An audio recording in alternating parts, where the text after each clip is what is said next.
Hey, what's up, everybody?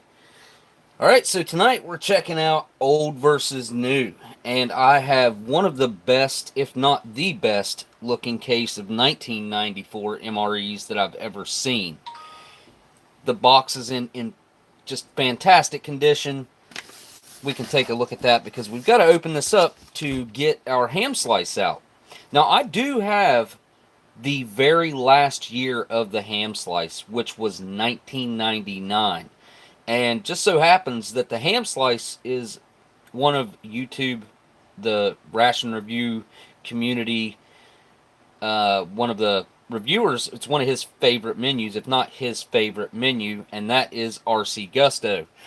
So Gusto really likes the ham slice. I believe it was the first MRE that he ever had, which is really cool. You always get a somewhat of a sentimental attachment to something like that being your first, I guess I could say. So I'm going to flip this box over here so you guys can see the date and stuff on it. And I want to just document and look at this case in general because of the condition on it. It's really amazing. And we're going to be comparing it against the MRE Nation menu number 45 ham slice, which is brand new. Just got this in 2 weeks ago. They're doing really crazy things over there, remaking old menus, making brand new menus like the hamburgers. And I think there's more to come. I believe these are called Extreme MREs. But while I'm on the subject of MRE Nation really quick, I want to mention anybody that can, I would super encourage and appreciate anybody that could go and pick up a Nene 24-hour ration. That would really help Miss Renee out. She's a huge part of our community, and all of the proceeds, 100% of the proceeds of that go directly to Miss Renee. So I definitely encourage you guys to pick one of those up for yourself. And you know, it's double. It's like a double edge right there. You get to help Miss Renee out, but you're also getting a cool 24-hour ration at the same time. I don't know how many calories are in that thing, but there's a lot, and there's some good items in there too. So anybody that's in here that enjoys the live streams that I do here, if you wouldn't mind hitting that thumbs up for me and letting Google know that that you enjoy this stuff, I'd really super duper appreciate that. Okay, so I'm going to set this one off to the side right now, and we are going to take a look at this really quick. Again, guys, oh yeah, don't forget to use your code OS10 when you do that. If you pick up one of Miss Renee's or the Nene 24-hour ration, that'll really help me out, and that also lets them know that you came directly from my live streams or my announcements to pick one of those up. Sorry, I'm trying to turn the notifications off so you guys don't hear those noises while we are live. Let's see if I can get this one over here turned off. Yep, just 1 second, guys.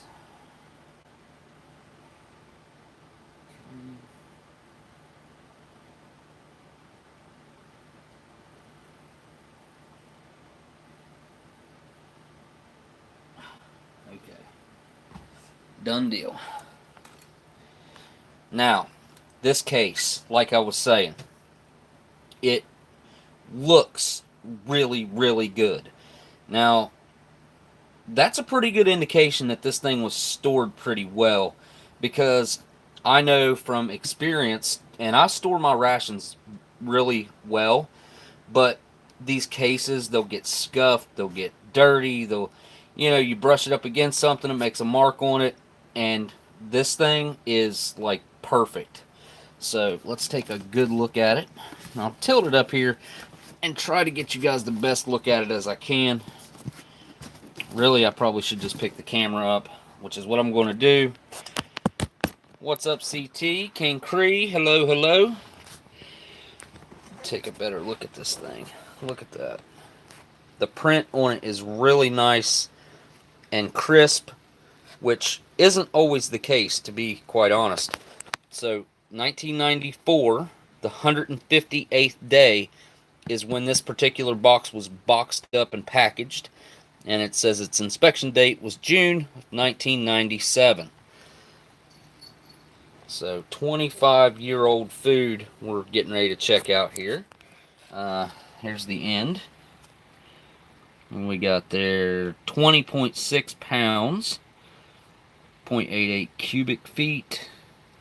And these are Right Away Foods, McAllen, Texas. There's a stock number. And I'll have to flip the case around to get the other angles there. But it's definitely worth documenting and looking at because, like I said, this case is very unusual. And on this side, you also have a date packed stamp on it. Again, same as the top up here, 4158, 158th day, which is June of 1994. So I would have been 12 years old when these were put in the box. And there's your other side there. And we have looked at everything except the bottom, which is upside down. There we go. Gaylord V2 complies with specs. Let's see. This solid fiber.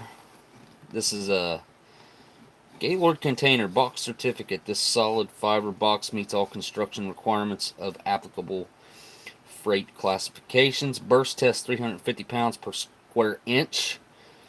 Minimum comb weight facing 283 pounds per. Whoa, a little cash for the ham slice. You're awesome, Smokey. Well, thank you so much there, Mr. Gusto. Man, I was just talking about how ham slice is one of your, if not your favorite menu. And I believe that was your first MRE was the ham slice. And I see Dan, Cyanide Cookies, man. Good to see you in the chat, my friend. Absolutely awesome.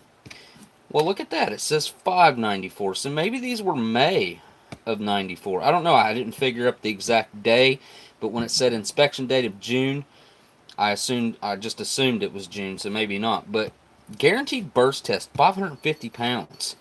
So, thank you guys. Thank you again, Mr. Gusto. Super appreciate that. So what I'm going to do, and I'm going to keep these bands intact because I can slide them off, maybe. So, and I'm going to put the bands back on it after we take the menu that we want out of this box. But we're going to have to rip the glue off. So, take this other band off on the other side. Turn it up like this. Make it a little easier on me. This one's really tight, so I don't know if it's going to come off without breaking. Ooh. Awesome. It is off. So I want to get directly to the point tonight. I don't want to waste your all's time, so we're going to get into this thing as quickly as possible. So I'm de-sleeving this bad boy right now. I'll flip it over, and we're going to open it from, we'll open it from the top, I guess. Let's see. Yep. Right here. I'm telling you, this is just all this awesome printing on this case is just, it's a beautiful specimen of vintage MREs. Usually you do not see cases that look this fantastic. There's the guaranteed bursting test again. And I forgot to cut my fingernails before we started. That's not cool.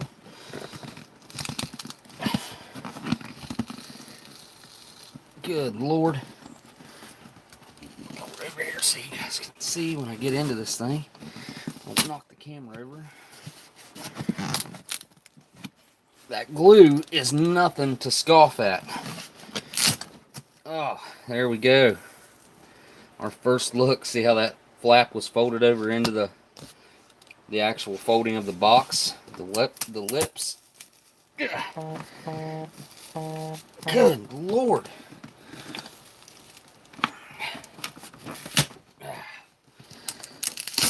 There we go. we're in. And as you can see, anybody who has ever opened up a newer case of MREs knows that when you open these up, usually there's a protective, there's another protective sleeve, I would call it, that goes around it. It's a full encasement that that you have to take out before you can get to the MREs. And back in 1994, they did not have that. Now, also in 1994, different manufacturers were still using the flat boxes. This is the rectangle box. That's what I call it. It's the standard, same size as the MRE boxes are today. But back in 94, I think that was the last year that it happened, they still had the flat, the more flat rectangle cases. So let's see what we got here. Let's find our ham slice. Look how nice that is. That is just, I mean, it's a thing of beauty. And this happens to be one of my favorite menus from the vintage menus. It's chicken and rice. So I think it's menu number 4 that we're looking for here. And there's beef stew. Let's see, what's that? Chicken stew. We got pork with rice and barbecue sauce. Instead of, because it's kind of weird how these are packed in there. Check that out. This one's like, I don't know, 4 inches higher than the ones beside it. Very oddly packed in here, I gotta say. Especially that menu number 8 right there. And that one right there is menu number 1. And that's the pork with rice and barbecue sauce. Let's see what this one is. That is menu number 5. Right there. Spaghetti with meat and sauce. And that, menu number 5 right there, being that these are from 1994, has the oatmeal cookie block that I absolutely adore in it. Here, oh, here it is. Menu number 8, ham slice. So it moved from menu number 8 to menu number 4 at some point, or it moved from 4 to 8. I can't remember which, but this thing is looking amazing. And this is the one that was packed in there funny too. So cool. Real quickly, I'll run through the other menus. Number 3 we've already seen. This one right here is menu number 10. And this, in my personal opinion, could possibly be the worst MRE ever produced outside of, I haven't had the spinach one yet, but outside of that, I think that might be the worst. And here we have our beef frankfurters, which we just had one of those, the new version, 2 weeks ago on here.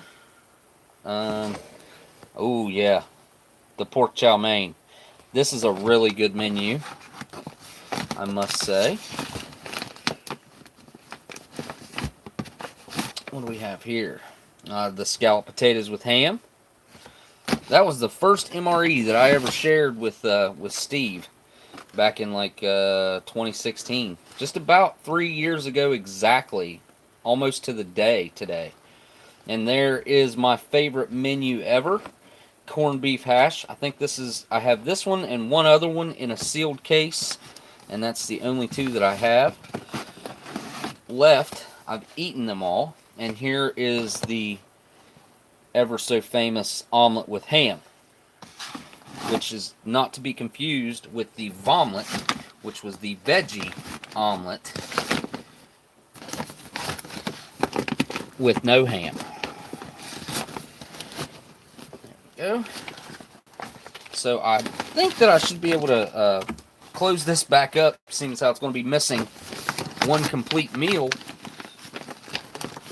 Hopefully that's the case, and I can put that back in the sleeve, which I won't make you guys sit through me doing that. I'm going to set this off to the side right now.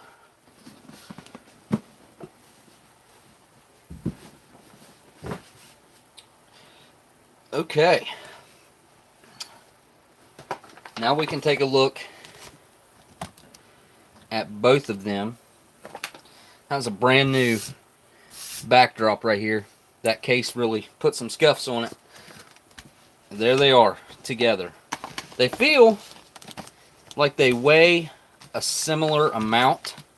I wish I had some decent sized digital scales or something, or just even old school scales that I could weigh out things like this, because I'm always curious. But just by feeling it, the old MRE is slightly, just slightly lighter than the MRE Nation menu number 45 ham slice. Now, the reason I'm so interested in doing this is because this menu right here was discontinued a long time ago. And to be quite honest, people liked this menu. People enjoyed the ham slice. Got a really bad reflection going on there. How can I fix that really quickly? I'm going to put a pack of smokes under it. That's better. There we go. Anyway, the reason this intrigues me so much is because some of these old menus, for instance, this one, the corned beef hash, is a really good example. Menus that were really, really good that got discontinued and they never brought them back. I don't understand why they didn't bring them back, because you look at Canada. Canada will they'll drop menus out for a couple years, a few years, and then they'll bring those menus back and they make a reappearance. Now, the U.S. has done that a few times, but nowhere near like what they should, in my personal opinion, because once you have a good thing like this, I can understand getting burnt out on it and being like, well, okay, I've had enough of the corned beef hash, I've had enough of the ham slice, especially when you have to eat these things over and over, and especially back then when there was only 12 menus. Completely different ball game. Then now we have 24 menus, a lot more variation, and you need to double what they had back then. But what I'm saying, I really don't understand why they didn't bring it back themselves. I don't know why the U.S. dropped menus like the ham slice, like the corned beef hash, and didn't, bring it back. I'm with you, Kaylin. I bring back the corned beef hash. I want to see a reappearance of the corned beef hash in a modern military MRE. I want to see that happen. I don't know who I would have to campaign to appeal to get that menu brought back into circulation, into the actual military MREs. I don't know that everyone would love it, though, because I really don't know. I know I love it, but everyone's palate is different. Now, I know Bob mentioned something about trying to bring it back at some point, so we may end up being fortunate enough to where we can get an actual fresh corned beef hash ration, and that would be cool. Now, I don't know. They may still make the corned beef hash in a trade ration. I don't know. But let's go ahead and get into these things and see what we are working with here. Dan Tyler says, never return menus may have cost too much. Not that the government cares. Well, yeah, I know what you mean. They do make some pretty silly decisions sometimes over pennies versus popularity and cost. What was popular and what guys actually liked. They have made, in my personal opinion, some bad decisions. But who am I? Who am I to say? Eve Black says, I love the hash, but I typically just make it myself. I understand that. But, the reason I say I'd like to see it back in a ration is because of the convenience factor of it. And sorry about that, you guys. Back into the live chat. But what I was saying was, in an emergency situation, it'd be nice to have a full meal like this that you can just grab and go, and it be so good. And, I don't know. It's just one of those, it's like one of the things that has one of the homey feelings that makes me feel all nice and good about the meal that I have. And, you got to think, too, the only corned beef hash meals that I've had, what would be the freshest one that I had? 1994 is the last year. Whoa, I'm into pain. Hey, Smoke. How have you been? Well, I've been all right, man. I'm happy to be here. I should have apologized right in the beginning. Thank you so much for that super chat, my friend. And I had my son's golf banquet last night. Went to that. Had the best ham that I've ever had in my life last night, and I'm not exaggerating. It was amazing. It was cooked in. She put Coca-Cola in it, brown sugar, and mustard, and then slow cooked it in like a roast pot. If you guys know what I mean, I think my old ladies are like celebrating homes, um, roasting things that you put in the oven, but she slow cooked it for very like 12 or plus, maybe longer hours, and it was absolutely amazing. Fall apart. The juices had soaked all the way through. I mean, it didn't even look like ham on the inside. It was amazing. Um, Daniel, no, that's the BS. Hash didn't do Jack to Bruce. That was the triads. What? I'm confused. LC, your 9-year-old wants to know why I got into MREs. That's a kind of odd story. So, tobacco is the reason I got into MREs and rations to begin with, because I found out that they put cigarettes in old military rations, like that, like the I call this a miniature because it's like a miniature pack, and I like miniature stuff anyways. But and then when you mix the miniature packs of smokes with them being smokes, which I have been into for some time, there was that factor, and then you start dipping your toe into the community and you find out what it's all about and the good people that are at our disposal in this community. You know, the wonderful people that we get to meet and hang out with. So there's multiple reasons and factors that really got me hardcore into this. And you know, my grandpa was a hardcore military man. Like everything he did, I think, pretty much factored into a military either way of life, or it connected back to the military, the VFW, the American Legion. After he was out of the military, he was very involved in those. Whoa, hey, there's cyanide cookies, my goodness, for the BBCHB, or BBCBH. Bring back corned beef hash. That is awesome, dude. Thank you so much for the super chat, my friend. I wish I could personally bring back the corned beef hash. But yeah, getting into it, I think it kind of also spawned from being part of inspiration from my grandpa. Whenever I was little and growing up, I grew up in the American Legion and the VFW, the local American Legion and VFW. We'd go to surplus stores all the time. He always had all of his old military guns around, and a lot of influence came from that. So, you know, like I said, multiple factors there that kind of strike an emotional tie and note that brought me into this and really made me enjoy and be passionate and love this stuff. So, yeah, so I hope that answered your question.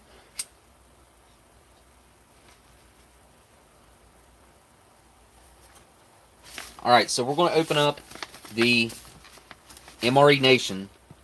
I believe these are available right now. I'd have to check the website because I'm sure they probably are selling these. Now, the production date on this thing, there's not one stamped on here, but I happen to know that this thing was just made and put together like 3 weeks ago, 3 weeks ago. So it doesn't get much fresher than that. I've never had one, so I don't know what I'm missing. I guess that is good luck. I love that last super chat. Gusto said. You know, that was a pretty good little what is it, acronym there? The BBCH, or the BBCBH. BBCBH. I don't know why I want to say CHB, but yeah, that is awesome. What was underneath that? Oh, yeah, I love miniature stuff. Should paint me a miniature landscape. I love anything miniature. Just like, I guess you wouldn't consider this a miniature, but It's kind of a miniature, just like the little packets of gum. I think these are super cool.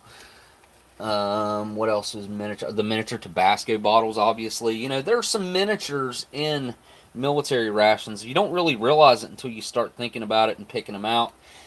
Sometimes, what would there be? Smaller candy bars, maybe. What else? The really old rations, there were some miniature packages of matches and little miniature bottles of chlorine tablets and stuff like that. Really cool stuff. So here we go. Let's find out what is in the menu number 45 from this menu number 45 ham slice. And here we have some freeze-dried mashed potatoes, instant mashed potatoes. And those are just freeze-dried potato flakes. That's really cool. Woohoo, Blindside. For the cause, sorry I haven't been around. Billy Blindside. Billy Blindside. I was thinking about that earlier today. I just had to say it out loud. Haven't been around, been super busy. Well, we all understand, my dude. Absolutely, man. We all know how that goes. But we'll check out the instructions and whatnots. But let's see what's going on. 160 calories in this little tiny pack. And it's also gluten-free. Notice that. Gluten-free mashed taters. Okay, here we go. This is the main. And I love this gold packaging. I mean, super duper shiny. This product is fully cooked and vacuum sealed. Do not use contents if unopened. Pouch. Wait a minute. If contents is unopened. Wait. Do not use contents if unopened pouch is leaking or has been damaged. Refrigerate after opening. And we have the ham slice, 280 calories, 58 grams of protein, 8 ounce. This is a full-size 8-ounce main. Look at the date of production, 9/30/2019. So this is less than a month old. About, like, what, 3.5 weeks, roughly? Here we have our flameless ration heater that comes in there. What else do we have here? Go from the bottom here, guys. Next, oh yes, the trans fat-free carrot pound cake. You definitely ain't gonna get nothing like this in the old school MREs. I can promise you that. Absolutely. By the way, thank you so much, Blindside, for the super chat, and everyone else who has sent along the super chat. Fruit and nut medley. I don't remember seeing this one in the grouping of stuff, the extra stuff that he sent me with these. I'll have to look, but I don't think so. But fruit and nut medley, ingredients: roasted Virginia peanuts, almonds, banana chips, dried pineapple, mango, cranberries, looks like, strawberry flavoring. Okay. Looks like there might be cherries in there, dried papaya. There's a lot of stuff going on in there. And there is 184 calories in this bad boy. So it's a 56-gram, 2-ounce pack. Slide this over out of the way so we got a little more room here. And then we have a standard cheese spread.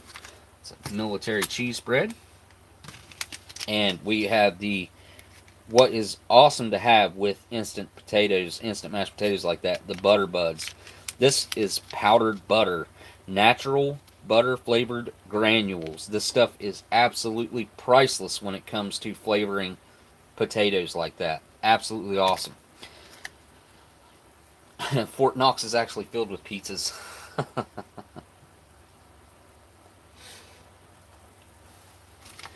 Okay, we have, there's our accessory kit. We'll check that out in just a moment.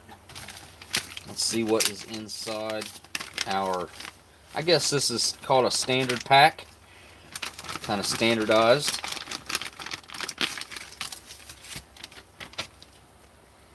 And this particular one has the true lemon and lime flavoring additives, which I'm not exactly sure where I would use that at.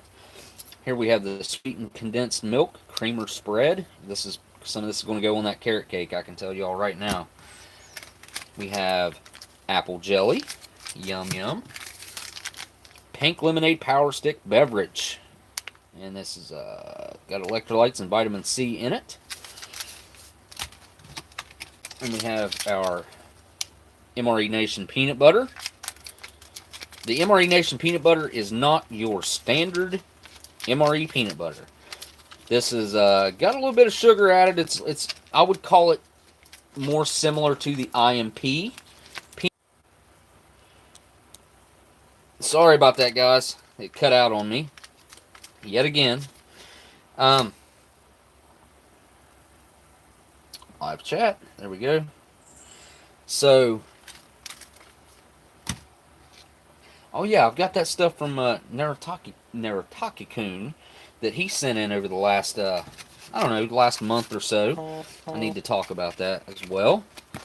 And here we have some MRE Star crackers. These are straight up just your standard MRE crackers in MRE Star packaging. I guess we'll see.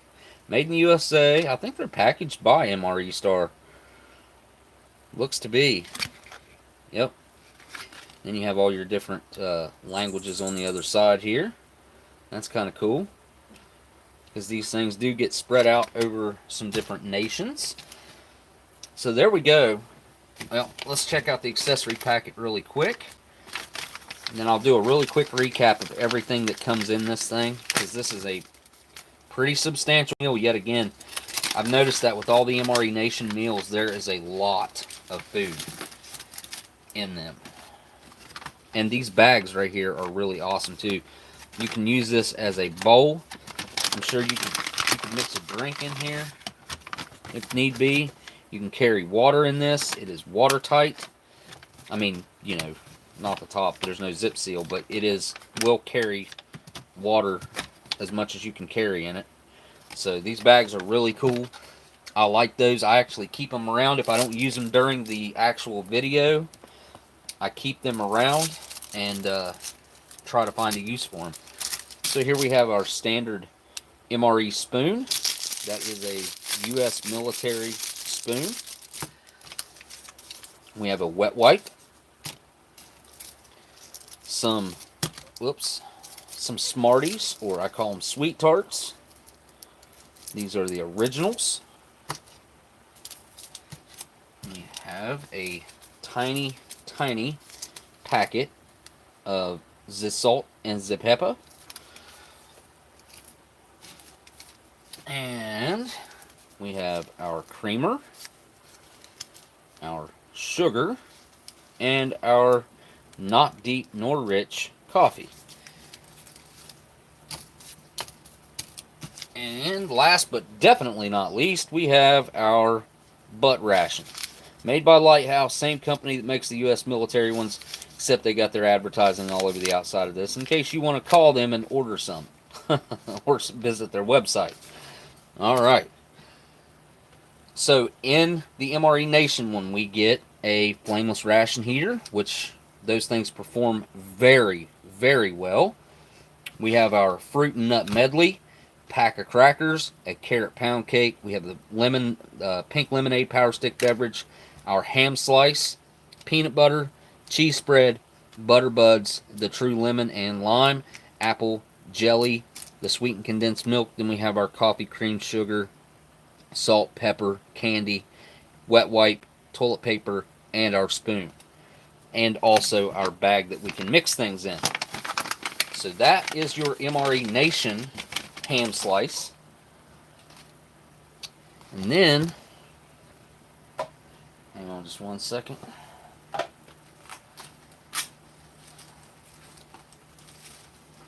Next we have our old 1994. Now I can't 100% guarantee that this thing is going to be edible, but I think it will be. But I can't guarantee it. I don't know 100%. Now I'm going to have to scoot this stuff over some. Just kind of slide it over. Let's make some room.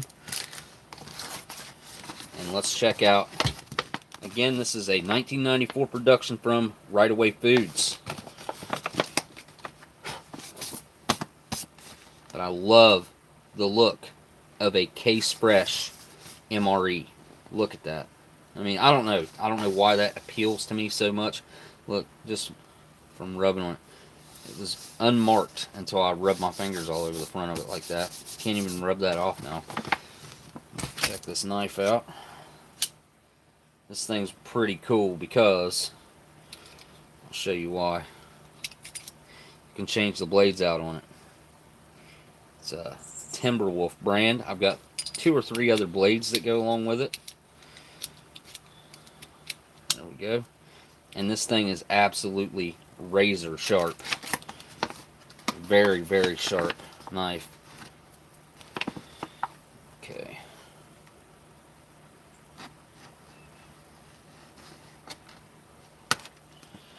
There we go. We are in to this classic. Again, this was Gusto's, I believe, his first MRE menu, and also his favorite at the same time. So, not always do you get that lucky. So, there is our accessory packet. That's a good sign. The Tabasco's still in there. The level looks a little bit low, but I don't see any leakage or anything going on in there. And we have our Taster's Toys Coffee. Production date on this was, what? 6/12. 4612. Oh, wait a minute. Okay, here we go. 4146. 146th day of 1994. Alright, we'll check that out here in a second. What else do we have in here? There's our ham slice. Now, this is not going to be 8 ounces. This is virtually half the size of the MRE Nation one. This is only 4.5 ounces, and the MRE Nation one is 8 ounces, a full size. And this was actually produced in 1993, the 195th day. So this is considerably older than most likely everything else in this ration. That's pretty interesting that they put that in there, basically it being a year old. Very interesting. What does this say? Distributed by the Pillsbury Company. How about that? Minneapolis, Minnesota. I didn't expect to see that. So this ham slice was produced by the Pillsbury Company. Pillsbury, I typically know them for making like breads and you know, rolls and stuff like that. Now look at that flameless ration heater. That's what it's supposed to look like. That's what a vintage flameless ration heater is supposed to look like. No filings loose in there. Very, very nice. And this is super long. They used to make them super long because they expected you to tear a pretty good chunk of the top off. I mean, you know, 3 fingers wide tearing off the top there. So that's a really good looking flameless ration heater. There's the classic G. Schultz symbol there. And there's your 122nd day of 1994 on that one. Here we have a cocoa beverage powder. Now, I think the ham slice was kind of used as a breakfast menu, pretty much. I know it's kind of weird to me even, but look at this. Old versus new. Can you tell the difference? This one, the old one's a little bit more, it's a little bit darker, just slightly. I don't know if it's picking it up on camera or not, but there's not a whole lot of difference there.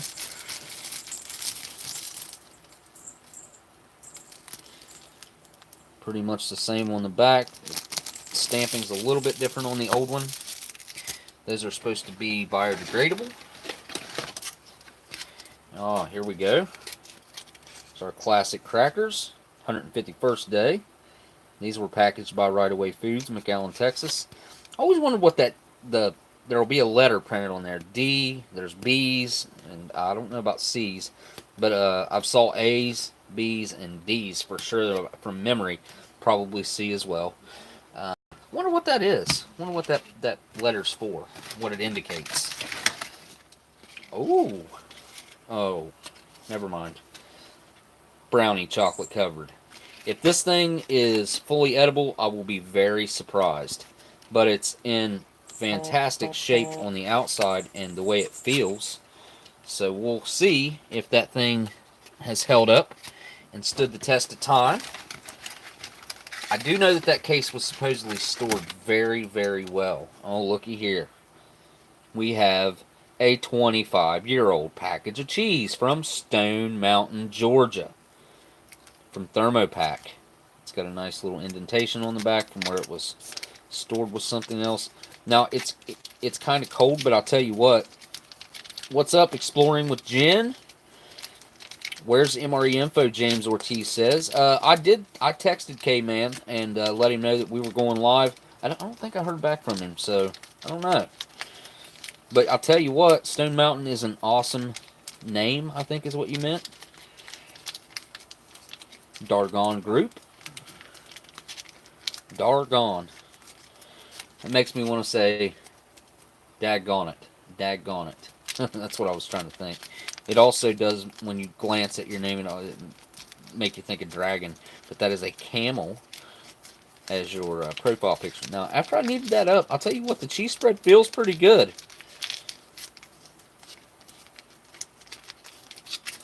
I'm definitely going to try this cheese because it feels like it's going to be edible.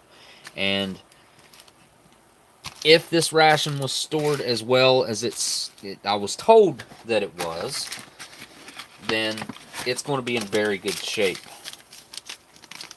Here we have a lemon lime beverage base powder, and it feels absolutely perfect. And the last item in here, we have the potatoes au gratin, the 41st day of 1994, packed for the Sopaco Company, Mullins, South Carolina. Interesting. So between this and the main, 9.5 ounces total together. So quite small as far as volume goes. So I'm going to pull these au gratin potatoes. I'm going to pull this ham slice that was packaged by the Pillsbury Company, which I freaking dig that. I think that is super cool. It's a surprise that I didn't expect. Got to run, guys. Sorry, Monday lunch date with the lady. Catch you in a bit later, perhaps. Well, thank you for coming, Dan. We really appreciate it. Thanks for that super chat earlier, my dude. And have a good lunch date. You did get everything out of there, right? Yeah, the camera picked it up. Everything is out of there. Now these boxes are going to go into a bag like so. Set this out of the way. That bell that you hear in the background is a cat. Sorry about that. Hey, Sparrow, what's up, dude? What's up, Gabe? Excuse me. There it is, the ham slice from 1993. So this is actually, what, 26 years old. There's a considerable amount of juice in there. Now, I'm going to prepare these together in boiling water. And the reason I'm doing that, I want them both to be prepared the same way. Anytime I'm dealing with old meat, I prefer to boil it anyways. So it's going to go get thrown in some boiling water. I'm only going to leave it for about maybe 5 minutes. So let me go throw them in some boiling water really quick, and I'll be right back, guys.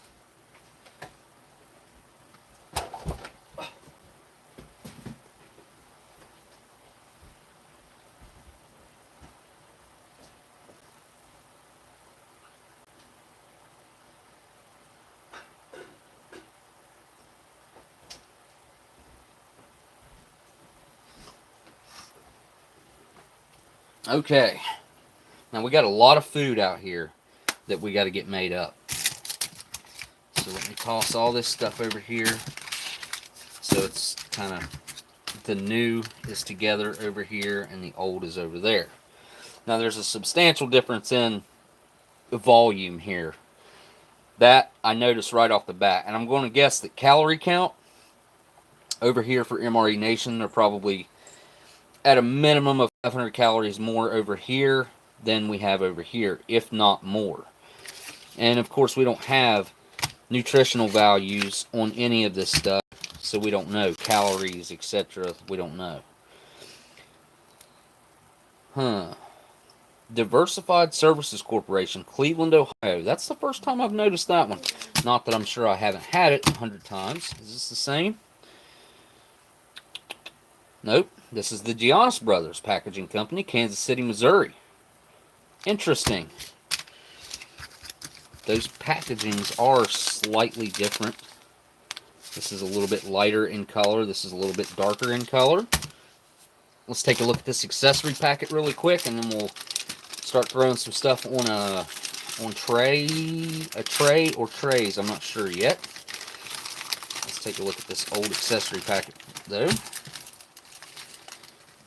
First up, we have the Brown Taster's Choice coffee, and it feels good. Feels like it's going to be in good condition.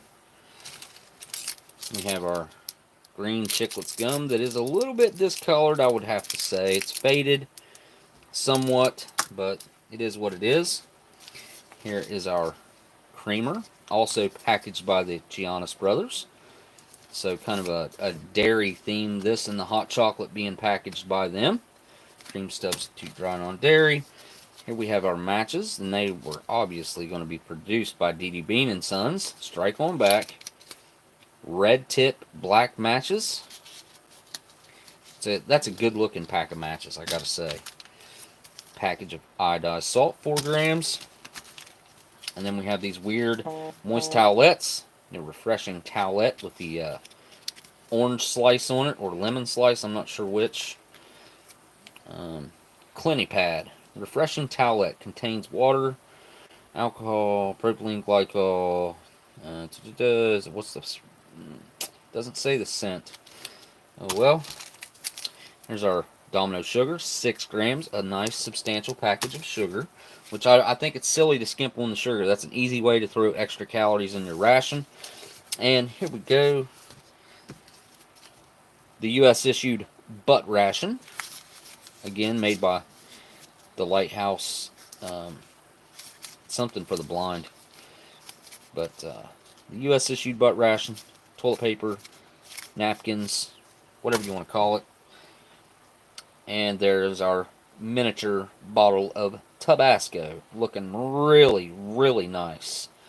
Let's see if I can pull a different one here.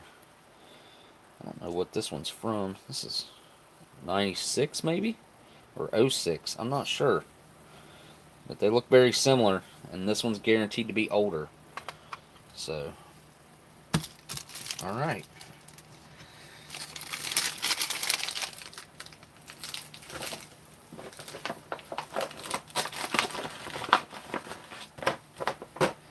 We need to get some trays up here. I guess we'll do 2 separate trays.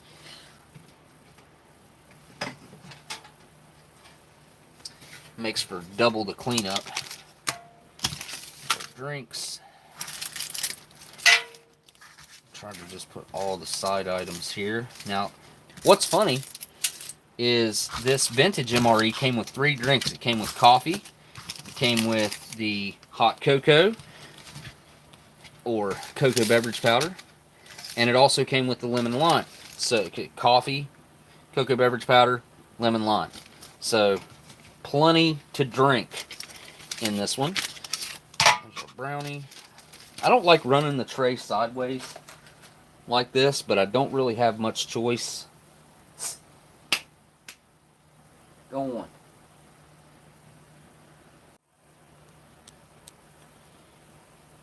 Sorry about that, guys. Cut out yet again. Let's see. We're going to put the brownie there.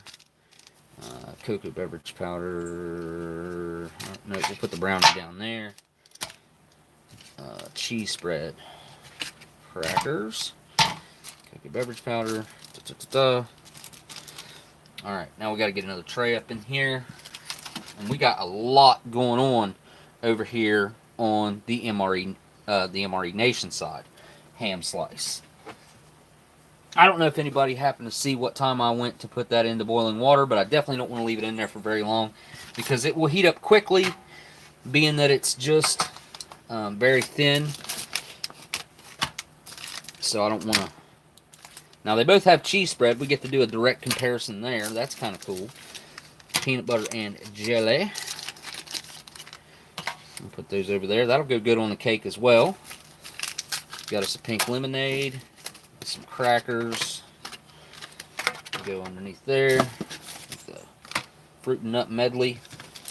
Now, real quick, I do not see a use for the true lemon or lime in this meal, guys. So I'm going to put that in here. I'll keep the sweetened condensed milk out, obviously. I don't need this extra, well, I don't really like wasting the spoon. I'll use a washable one. We'll keep the candy out. Salt. Pepper. That in there. I'm not making the deep rich coffee because I have a military coffee over here. I don't really see the point in making 2 coffees. Unless you guys really want to see me make 2 coffees, I will do it. Don't need that either. Definitely need that. And the FRH can go in here as well. So, we've got a nice little packaged up. Why is that not going down in there? There we go. Nice little packaged up bag of little extra stuff.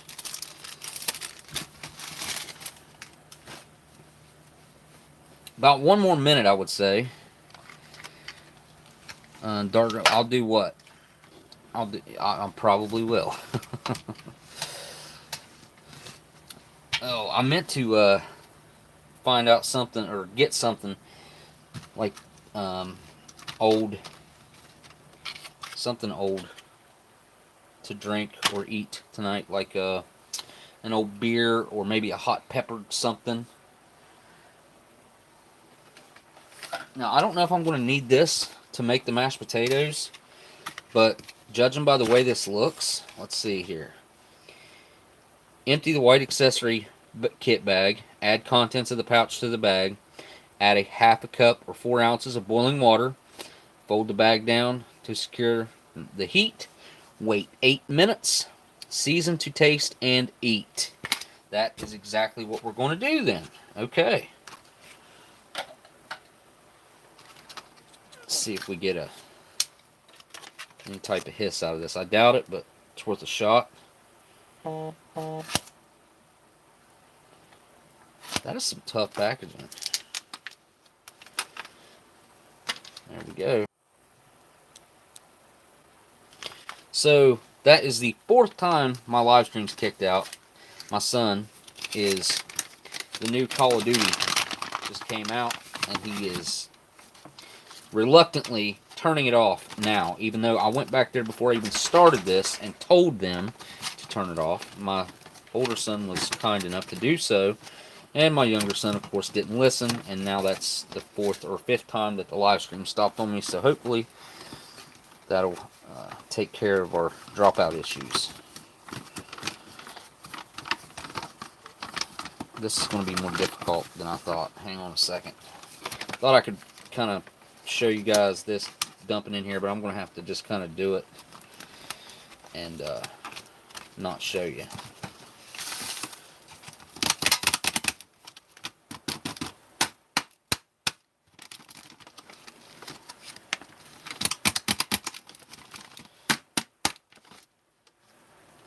There they are. Pretty much got all of it out of there, which is good. And give you a look down inside of there. There's our potato flakes in there. Now I need to add, it said 4 ounces of boiling water, which of course I have.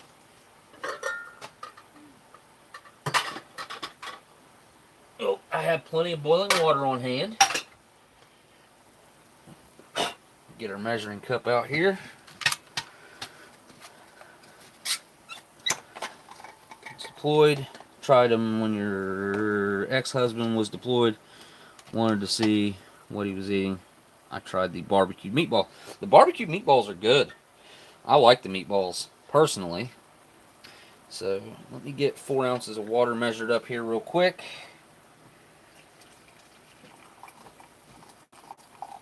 I'm going full bore with the exact recommended amount of water. Show you guys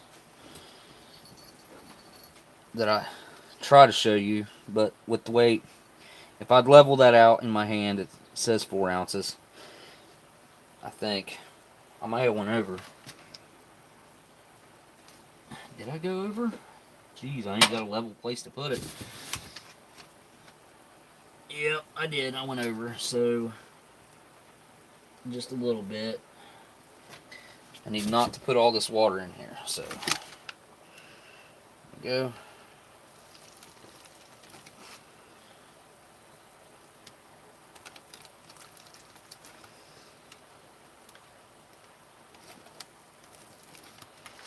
Okay, so that's that. Set that there for now. I'll tell you what, judging by the way that looks, I'm putting all the water in it. Heck with it. Which is more about, I don't know, 6-7 ounces probably. As you look inside there, it's still quite dry. But now I'm going to fold this over, and then I'm going to shake it up really good.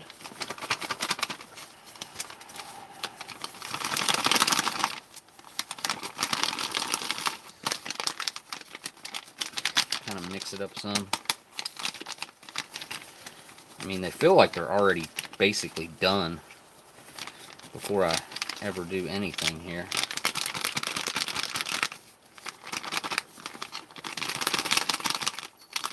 And we do have the butter buds and all that good stuff to add to it, so. Alright, so I'm going to set these off to the side, let them do their thing. I'm going after the ham slices to get those out right now, so they don't overcook on me.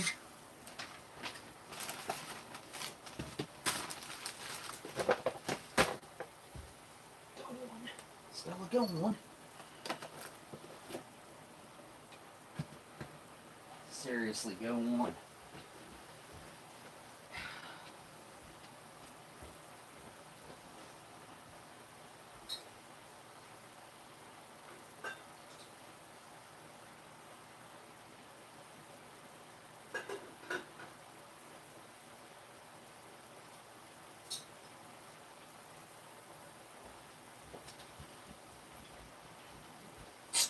Get out of my way. Jeez.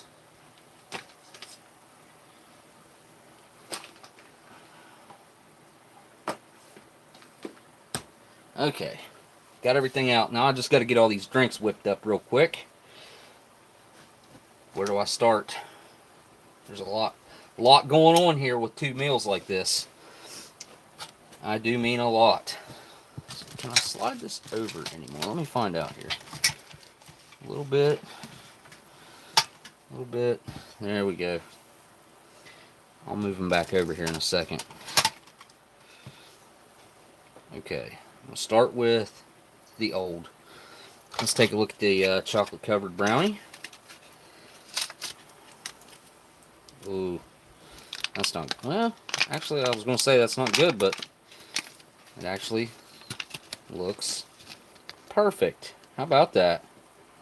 Huh.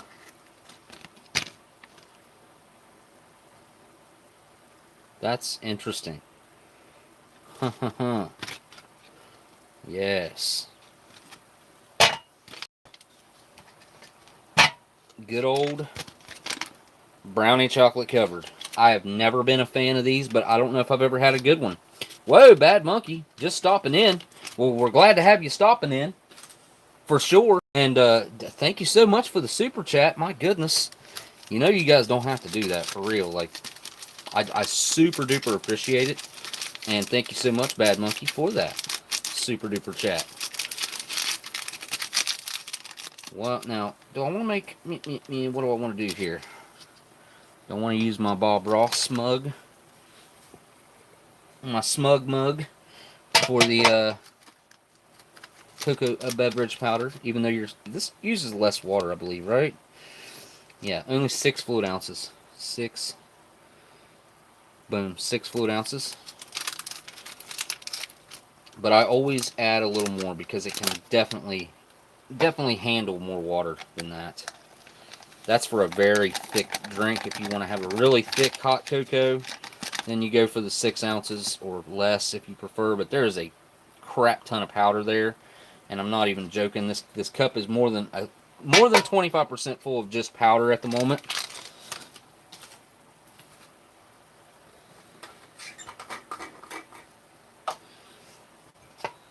Now, typically, I would just mix my coffee into this.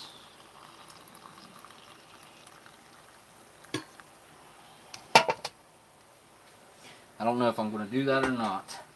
I guess first of all we need to look at it. Would you just look at it? Look at it. Come on, just look at it. Okay. So I have my foreignmre.com. You guys go check them out. They're still selling selling rations and ration items and ration related stuff over there. They also have this bad boy over there, the titanium camping utensil with the spork, or the fork, spoon, and knife. And I got something on mine. I think it must be from where I used it last time and I didn't clean it. Yep, leave it to me. But it does have their logo on the back right there. What's next? Oh yeah, let's check this out. Let's scoop this out. See what's up. Finally ordered mine. King Cree A. Smoky. I finally ordered mine. Laugh out loud. Are you talking about this, King Cree? Your camping utensil? My father was in World War II. I still have the box of... Oh, really? That is absolutely awesome. Althea Bennett. Althea. Did I say that correctly? Aletha. Aletha. Maybe that's it. Aletha. Tell me if I said that correctly. Aletha Bennett. But if you still have a box of World War II sea rations, I would love to see pictures of that. If you want to share that with me through an email or something, I would love to see that. Let's see if the Taster's Choice has made it. It's folks like you that keep the ration community alive, you know, that have those unique, cool things like that. I love to hear the stories and the reasons why people kept old food like that. And that makes me think, any of you guys that happen to go to any type of flea market, estate sale, anything like that, and you happen to run across any type of old food, old cereal, old canned food, old candy, old anything, and you don't want to buy it for yourself, if you don't mind, let me know what you can find. I'm on the search for any type of old food at all. So that looks perfect, by the way. I want just a cup of coffee tonight, and we're going to make it pretty strong. I'm going to make that, I don't know, I'm probably going to put like 4 ounces or so of water in that bad boy. And it's always a great sign whenever you see a Taster's Choice coffee that it isn't dry molded and nasty and weird. So I'm thankful for that. That just adds to the indication that this ration is in good condition. And that definitely is a plus. There's our sugar. And again, 6 grams here. I think MRE Nation needs to buy some bigger packs of sugar to go along with their not deep nor rich coffee, because that little tiny pack of sugar and creamer just doesn't cut it for us that like a loaded coffee. That's a pretty good ratio right there of coffee, sugar, and creamer. So makes it pretty good. Now this is getting very little water. About 4 ounces, I would say, roughly right there. Just a little bit more, maybe 5 ounces. There we go. There we go. Considerably less, though, than normal. There used to be an old glass bottle of Jolt Cola in my mom's house. Wonder whatever became of it. Yes, anything like that. Especially, can I just say, especially anything pop culture related. And if you guys happen to run across something like that, don't hesitate to hit me up in an email, and I will make whatever finances or whatever needs to come of that. I can make that happen, because I'm definitely reaching out to you guys for help in the area of finding some old food. And I think it's possible that you might be surprised where those old food items might end up eventually.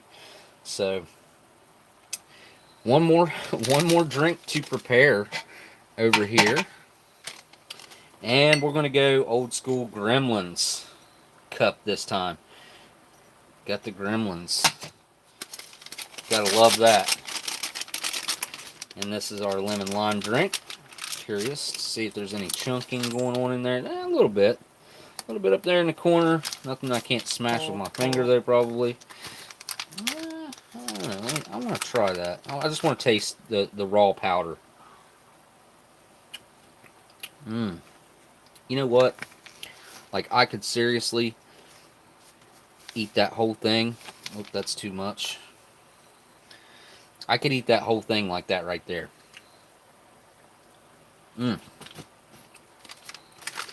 It's just like a pixie stick. You guys have ever had a pixie stick? Tangy, sweet, very nice and heavy flavor. Oh my god, I have cups like those. Mostly Looney Tunes. What else do I have here? Oh, here we go. You know what that is? I know most of you guys probably know what this one is, but without me showing the other side, do you know what that is? I'll set it off to the side and give you guys time to guess what that image is. Thank you. I'll email you about it this week. Oh, good deal, Miss Gail.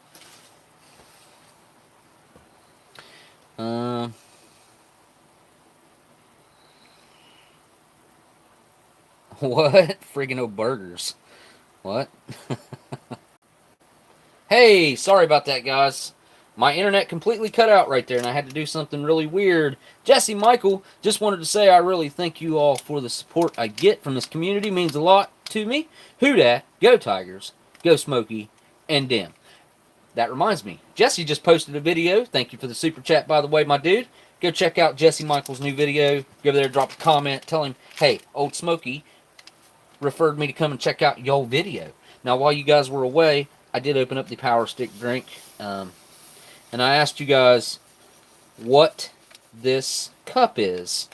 And I'm pretty much just gave away the answer like a,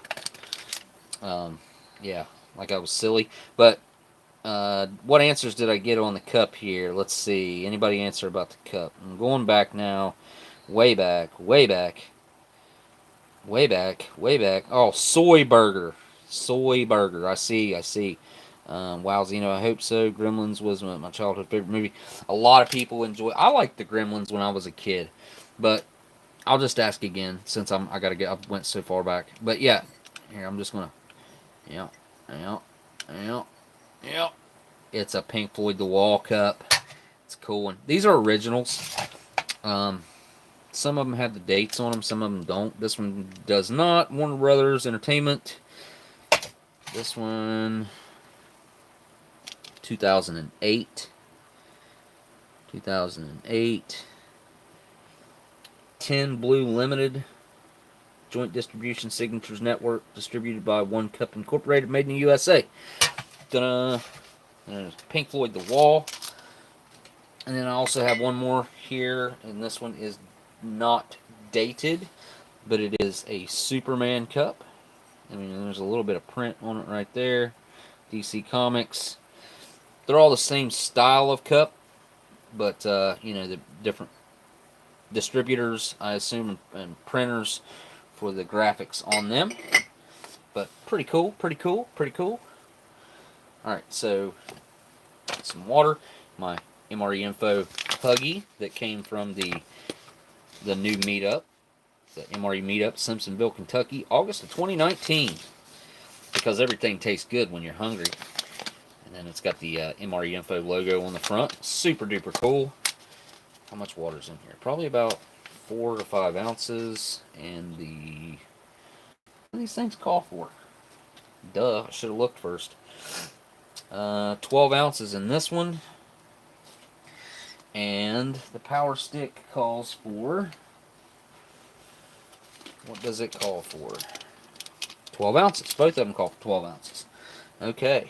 So, a full bottle is what, 16.9 or something? Yeah, 16.9. So, this should work out where I put about half in each. And then half the bottle of pop in each. Oh, come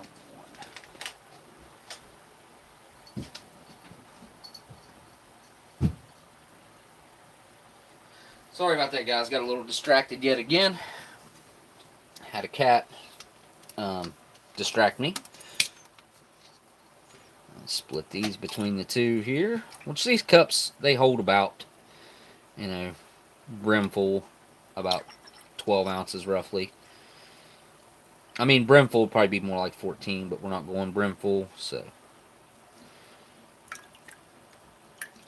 There we go. Pretty level on the two there. I'll bet you it's pretty close to 12 ounces each.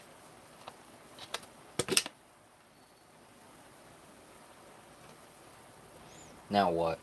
What are we going to next here? This goes over here with the new. This goes over here with the old, which is in the back a little bit there. Here's our hot chocolate.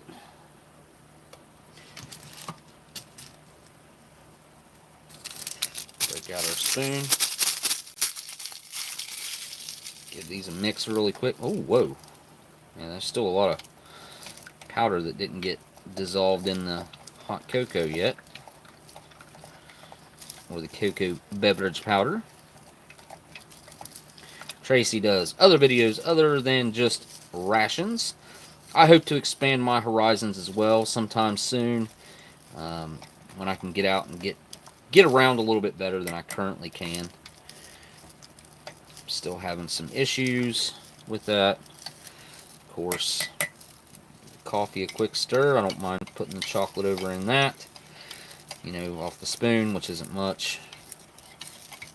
So that water was super hot. I'm surprised that stuff didn't dissolve so really quickly. But I don't think the coffee dissolved quickly either. Huh.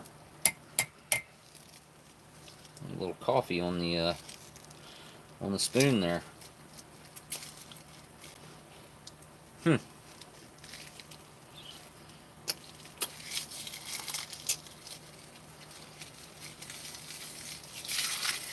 give the lime drink a quick stir, because it wasn't dissolving either.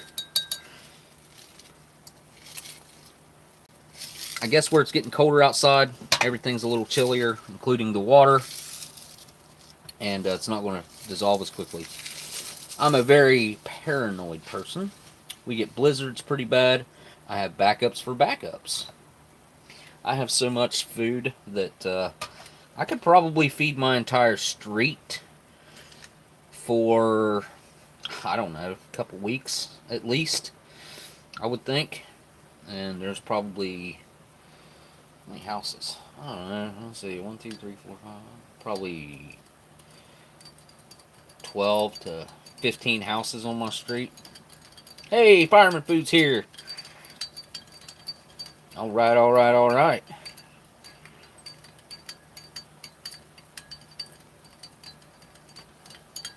This one's not wanting to dissolve either. I guess it's just going to be something I'm going to be... Okay. Set that off to the side. What do we got to go through next?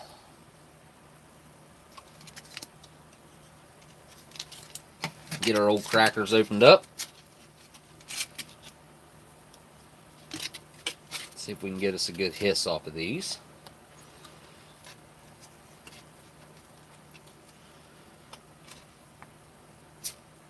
Yeah, that's a pretty good hiss. Yes. Put my mic back on. There we go. These look nice and toasty. I like it when they toast, the crackers are decently toasted. Sometimes they come out and they're just so bleached white and they're not very toasted that they're not very appealing to eat. There we go. And those are kept their shape, kept their form, which is always good. I am going to cut this instead of ripping it because I want control over this package. I want to be able to put a little bit of cheese out, not a lot. And we're going to, let's find out what it looks like. Here we go. Let's find out. Oh, now that looks amazing. Holy crap. What's up, CT? No, wait. No, Leah. Never mind. I seen CT. Leah said, I haven't said anything. And I was thinking, I don't know. I read the CT, thought it was CT. Yeah, we gotta finish up those mashed taters.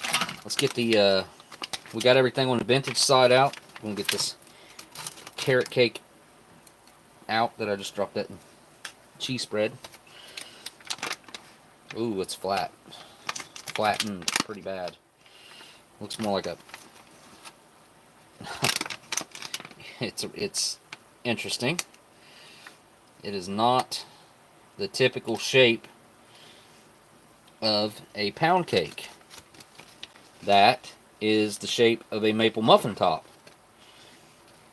That's interesting, because that is definitely round. That was never the shape of a pound cake. Have you guys seen one of these like this before? I've never seen one like this before.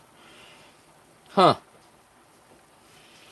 Oh, it smells absolutely wonderful. I love the smell of a nice carrot cake. So, let's see. It does have walnuts in it, which is good.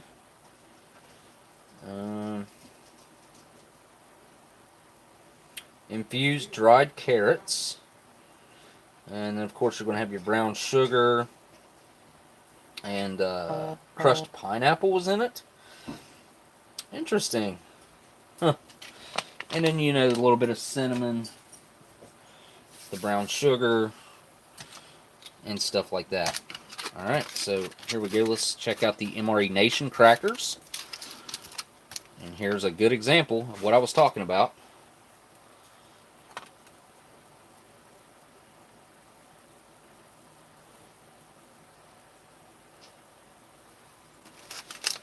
Bleached white. These ones are broken as well, like into a million pieces. Yeah, those are just going to fall apart. But let me set a piece over here just to show you guys what I'm talking about. Look at the difference in color. That's a pretty substantial difference, I've got to say, in toastedness. Look at that. Very bleached, very not toasted. That toasted flavor goes a long way just creates a lot of flavor the more they're toasted like that. Let's take a look at this fruit and nut medley. Let's slice this open at the top right here. Like so. Oh, look at that. Almonds. Are they cranberries? I think those are cranberries. I saw cranberries in there. Anyway, but banana chips. Got your peanuts, roasted peanuts, maybe some walnuts in there.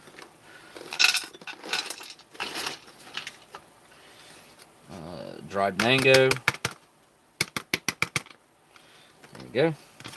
Pretty decent serving. We also have pineapple, I see. And you got your big old, I don't know what that is. What is that? Dried pineapple. Strawberry, maybe? I don't know. There's strawberry in this. I'm going to have to try that right now just to see. What's up, JK Noob? Yo, Smokey. Oh, it's a cherry. Yeah. It's the only one in there, too, and I just ate it. Wow. It's nice to have gotten that with a nice, clean, fresh palate. Very soft on the inside, but just absolutely packed with flavoring. You have to work up to the 5K first and start adding distance onto the end 5K until you near the 10K distance. I think flexibility yoga is also very important. I've lost all my flexibility in from my waist down, basically. My legs do not flex anymore. I need to regain some of that badly. So that cherry was pretty rock solid awesome, I gotta say. Just jam-packed with tons of flavor. Way more than I had expected. And here is our new cheese spread, which I haven't kneaded yet. I better do that. Gail working with a trainer.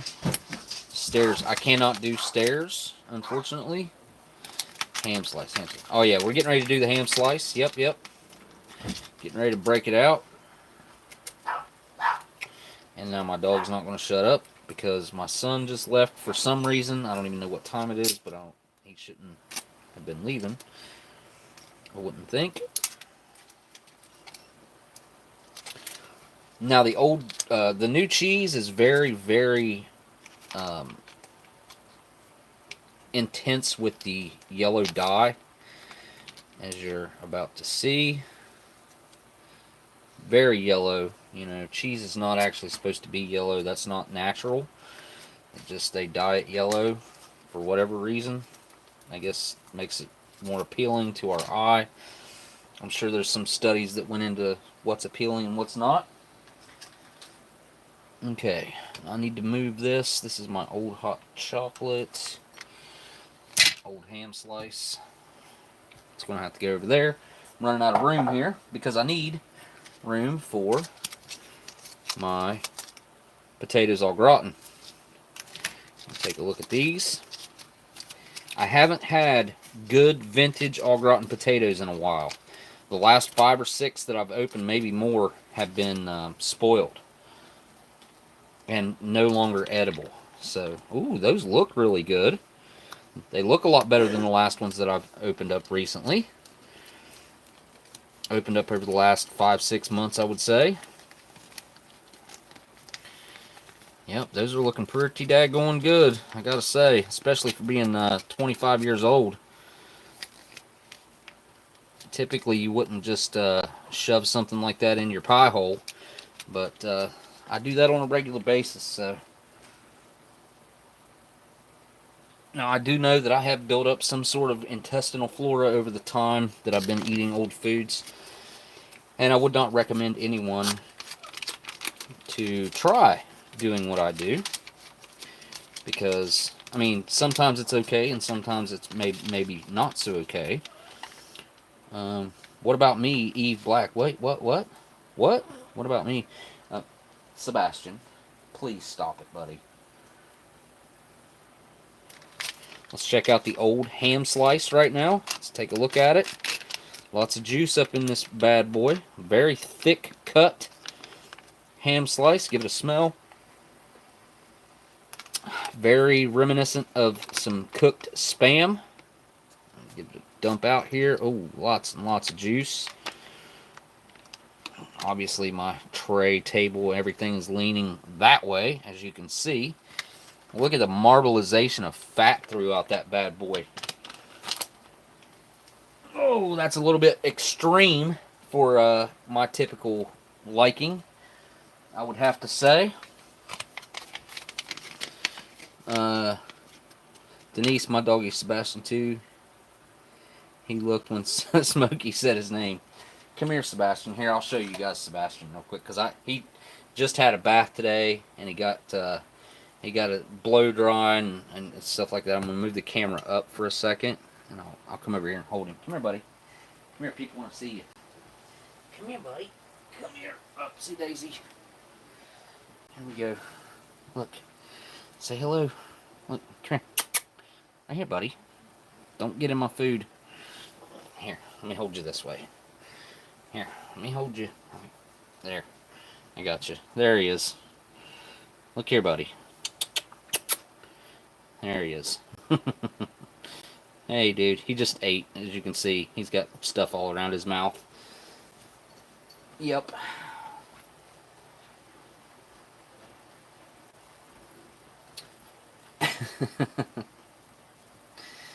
Okay. So, enough doggy fun. The last time I had a cat animal in here, which was a cat, was my black cat. Come in here and jumped up on the table all on his own, and he unfortunately passed away on me along with another one. So, yeah. Have a knee that talks to you about weather. I got a whole leg that feels like it's about ready to explode right now. It's freaking, yeah. Did I not stir this? I did stir this. I'm pretty sure I stirred that. I ain't going to do it again. Whoop. Oh, spoon just hit the floor. Oh, I'll tell you one thing. Oh, let's take a look at this other ham slice real quick. Let's see what it's looking like. This is the new one from MRE Nation. And this is a full 8-ounce ham slice. Let's dump it out. See what they look like. Oh, man. I just got that all over my tray. Now that is looking a whole lot better than that old one, in my personal opinion. Now I have to get some napkins or butt ration out here. What I do with it all. Jeez. Oh boy.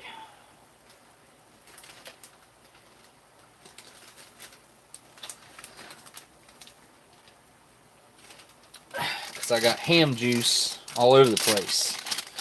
What's up, K-Man? Just seen K-Man pop in there. Or MRE Info as his name is on the good old YouTubes. Alright. Yep, I made a mess. Yep, it's about ready. There we go. Soak it up best I can.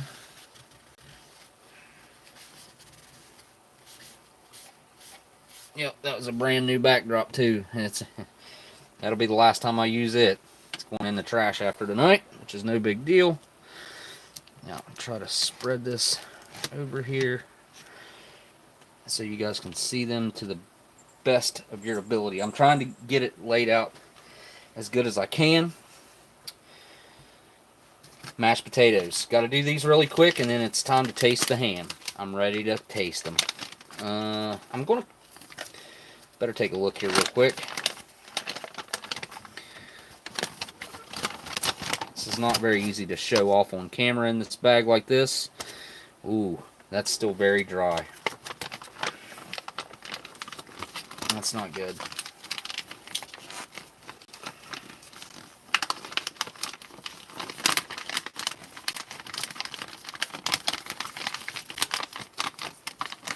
And I put a substantial amount of extra water in here as also. Now I'm going to cut this bag off some, at least to right there.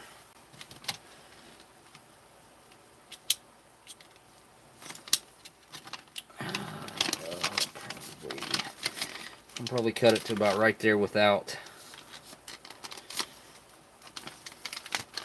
getting mashed potatoes all over the place.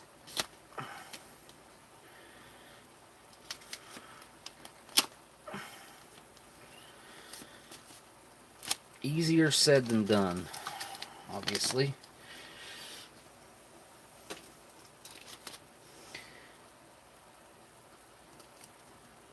Alright, now we got to get some butter buds up in these bad boys and some salt. Maybe some pepper, maybe even a little bit more water. My goodness.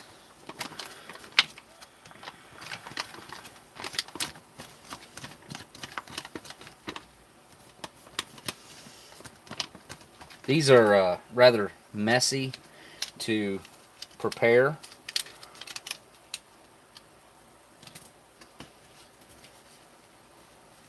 I will say that. Maybe some fault of my own, but good night, Eve. Eve is taking off on us. Let's see, where's my water? I definitely do need at least a little tiny shot more of water. I'll also help heat them up a little bit, but that'll mix in as we're mixing in our butter buds and salt and pepper.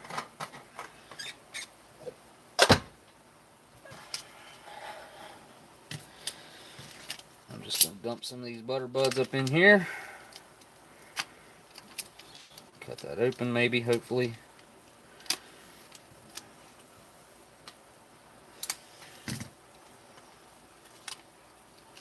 Yeah, this stuff's pretty awesome, I gotta say. The butterbud stuff.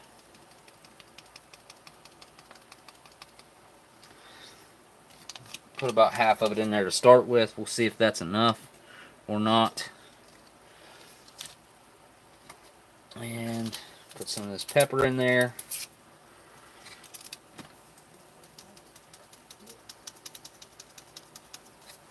It'll definitely change the look of them. And now probably the majority of this salt can go in there. I know the butter buds give it a little bit of that saltiness. Save a little bit of the salt. Now I'm going to give it a good mix here and get it all over my fingers really quick.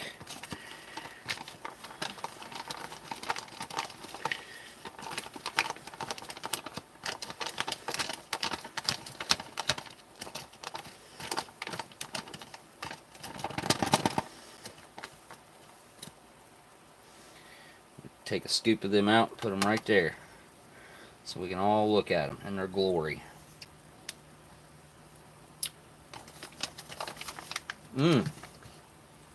Wow. That tastes just like KFC mashed potatoes. Now, I know a lot of people probably don't like KFC mashed potatoes because they are instant. But for some reason, I like KFC mashed potatoes and always have. We used to have a place called Duff's, and then it was called Dale's after that. It was a like a buffet, like a rotating buffet type of place. And I absolutely loved that place growing up because, I don't know, they always had hot rolls, and they had the mashed potatoes were, I guess, instant. But they tasted like what KFCs do now, and I always loved those. So, all right, so I'm going to dig in here, and we're going to go for the old ham slice. Well, let's go for the cheesy potatoes first. All gratin potatoes, 25-year-old all gratin potatoes. I do. I like especially a yeast roll. All right, let me give these a smell.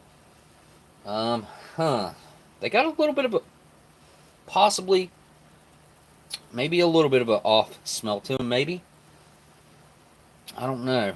It's a long time for cheese like this to be in a pouch, so maybe I should go a little lighter on the, just one potato first. One potato. 2 potatoes. Okay, I just licked the cheese off my finger. I don't know. Here we go.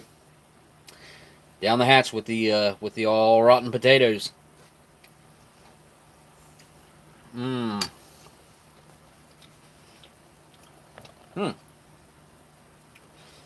Well, that actually tastes pretty daggone good. Oh, those are nice. Really nice. Cheesy. The potatoes still have a really nice texture to them. They're not too soft, and they're not too firm. The cheese sauce is kind of it tastes somewhat artificial, I would call it, but it's smooth, cheesy, and it actually works quite well. Not bad. Now look at the difference in the juice over here versus this juice back here. That's oh wow, that's a big difference. And this is much thicker over on this side, I gotta say. Again, this is Gusto's favorite menu here. Long-time YouTube reviewer. There it is. That is a 26-year-old piece of ham. 26-year-old ham slice. And I'm just going to grab it with my fingers. And I'm going in for a big bite. Right off the bat. Because the potatoes were good. Wow. Salty. Very nice ham flavor. I was expecting it to be much more Spam-like. But it tastes like ham was kind of a very, processed, cut up, and smushed into this form. Oops. And it's kind of got that nice texture to it that it should have if it was real ham, which it is. Kind of flaky. You see that? That's what I mean right there. Actual fibers of the meat. That's what you want to see. It's very, very good.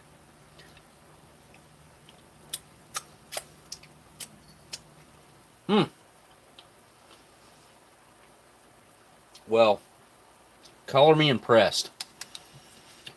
With that bite in my mouth, I want to take a little bite of potatoes to go with it. They mix very well together.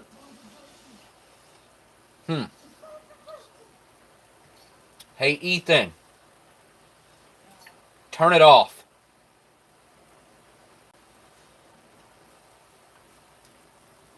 Sorry for the interruption.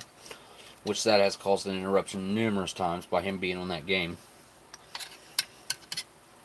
I could eat this whole thing.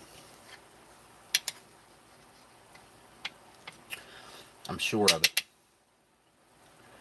Some potatoes mixed with the ham. Very good. Salty. Very hammy. It tastes like a nice quality meat. Give the crackers a try.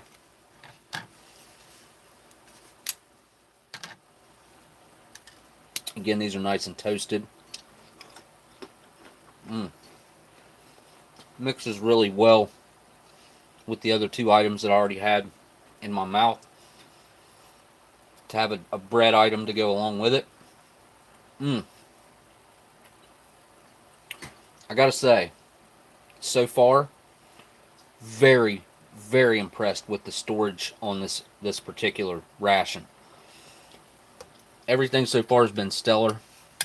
Crackers are perfect. The ham slice is absolutely amazing. The potatoes are even good, which, like I said, I haven't had good ones in a while. So, it makes for a nice little presentation there.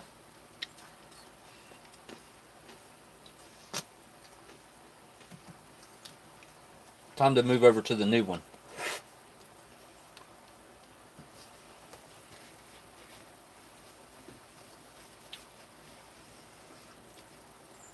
And then I'll come back to the cheese spread. That's what I just did. Potatoes, ham, and crackers all at once. All went in my mouth at one time.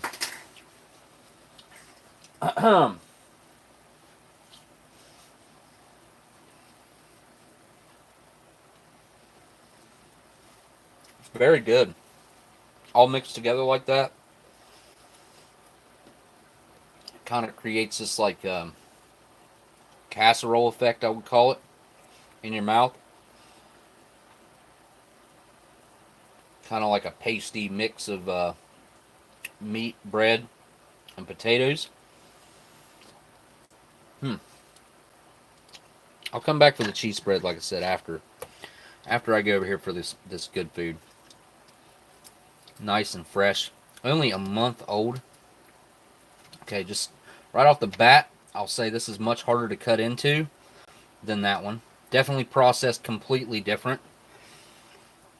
Just by looking at it, we don't see the fiber, look, of, well, yeah, we do, a little bit. It's just not the same, though.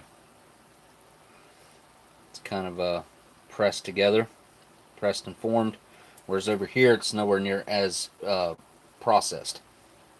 And give it a try.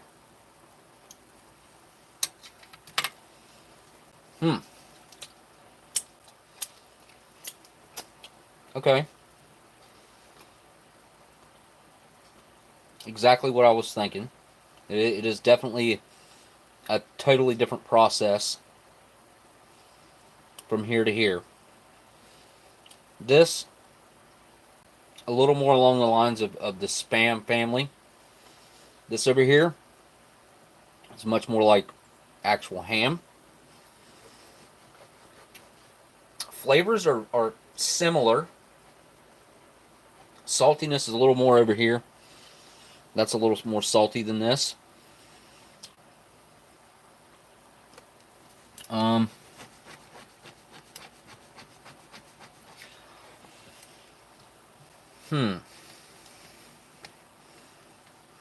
Yeah, this one over here is definitely a lot tougher.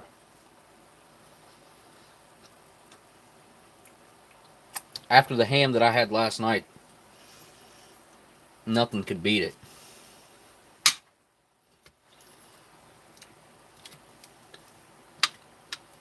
So, yeah, this is definitely tougher. Give these mashed potatoes a try really quick. Buttery, salty, really nice potato flavor. And I'm not a huge fan of instant potatoes usually. It just depends on, I guess, really how they're flavored. And what I'm going to do, since there's a little bit of dry flake in there, I'm going to take a little bit of this ham juice and add up here like some gravy, because I have a feeling that's really going to step it up flavor-wise. A little bit more of that up in there. Oh, yes. For some reason, I just think this is going to be awesome. It's going to be one stellar bite of taters. Let's try it with the ham juice in it.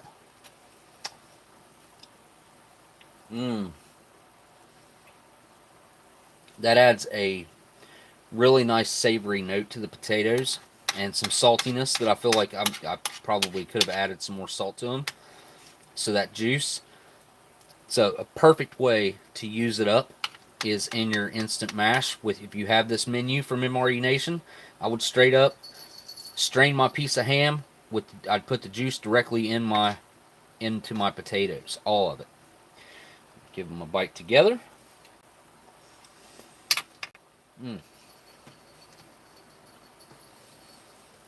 Kind of reminds me of eating on Thanksgiving, mashed potatoes. The ham flavor is really nice. I don't know if that's a piece of rind or what that is. I think it is. Like a piece of ham rind. See what I mean?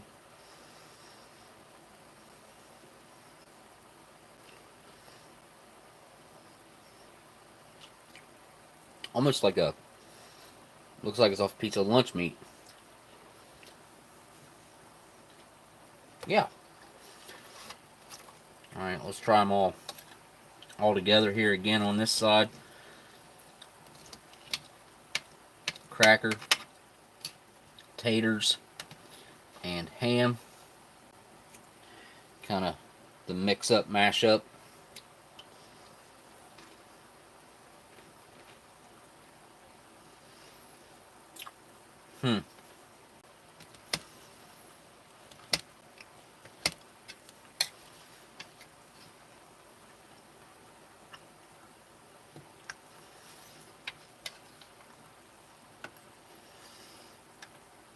I gotta say, after 26 years sitting in a pouch, this ham slice held up really well. If I had to, just as a direct comparison, I like the texture of this one much better than I like the texture of this one. But the flavor on both is very similar, and I like them both. And mixing the crackers, the potatoes, and the ham all together, it's really, really good. Makes for a really nice hearty bite. And just a really down home feel to the whole flavor profile of mixing everything together like that. Kind of reminds you of being at home. It does kind of put you in the mindset of having a holiday dinner. I would call this, if I had this on the holidays, I wouldn't complain. I'm a turkey guy myself. I prefer turkey, but if this is what I had, and it's all I had, I didn't have a choice for turkey, obviously, I would definitely be happy with this. I got to go back in for another piece of this old ham. It's really good. It's so juicy. And I love the texture. It just kind of shreds in your mouth. I'm going to try it a little bit with the mashed taters.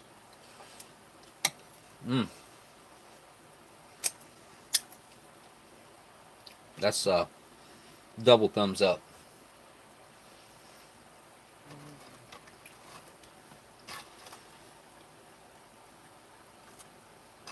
Try some good cheese spread really quick to remind me of what I'm not tasting over here. So the fresh cheese spread, very cheesy, sticky in texture, tangy, salty. And these these crackers over here, definitely a lot more toasty. Guys, just about missed me eating the the old cheese. I'm so glad I didn't eat it for no reason. But let's why is that being weird? Oh, come on. There it is. 25-year-old cheese spread. I don't know. I don't know. I'm probably, judging by the rest of the meal, it's probably going to be okay. And you know, I'll be honest, like about a year ago or so, I never would have imagined being able to find cheese spread this old that was edible. I've had edible cheese spread from the 80s, and I couldn't believe it when I had it. And this is from 1994, and let's see how it is. Why don't I just drop it over there in the... Yeah. I think it's okay. What do you guys think? I think it's okay. Here we go. Down the hatch. Oh, very, very strong. Very strong. Nothing at all like this. They're not even in the same world. Like, take a look at the difference. I mean, come on.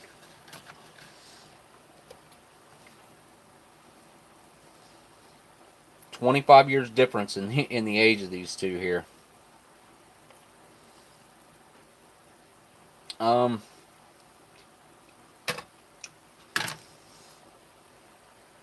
It's very potent. If I had to use one word to describe that cheese, what's the word that I would use? Intense. Very intense. I don't know if you like a really strong cheddar, then you would like this, I think. I don't think there's anything wrong with it as far as safeness to eat. I think it's safe to eat. And I'm gonna go ahead and we're gonna double up here on this.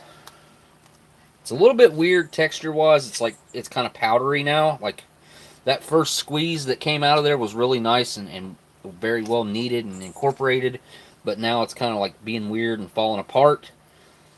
I don't know why that is or what's going on with that, but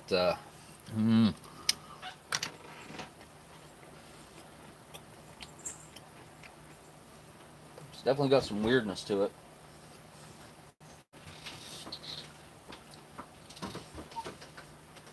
You want to try a 25-year-old piece of ham? It's really good, actually.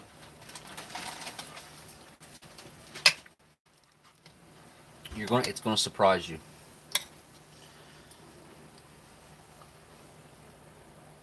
Not that big. You'll be fine, trust me. I wouldn't steer you wrong. What do you think? This is a week old. Or 3 weeks old, sorry. 25 years old? That is 25 years old.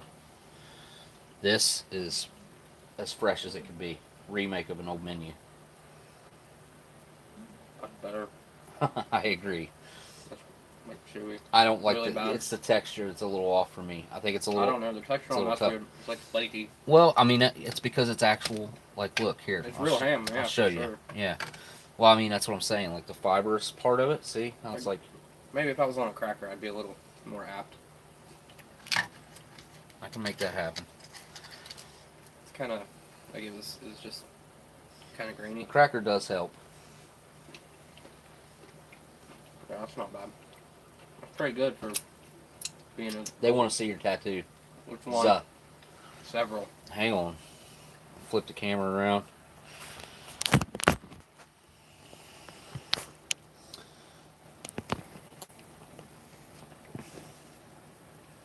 It's upside down, but It's upside down, yeah. and then That's not the one. That's the one that I saw. Yeah. There you go. Smitty. Okay. I've still got side items to try out here. So I'm going to have to skip off of the main meals, even though I can finish this ham slice off with ease. This one over here is just a little bit too tough for my likings. But, again, I would eat it without any reservations whatsoever. The more ham juice in the potatoes, the better, actually, too. And they go so well with the ham. Mmm.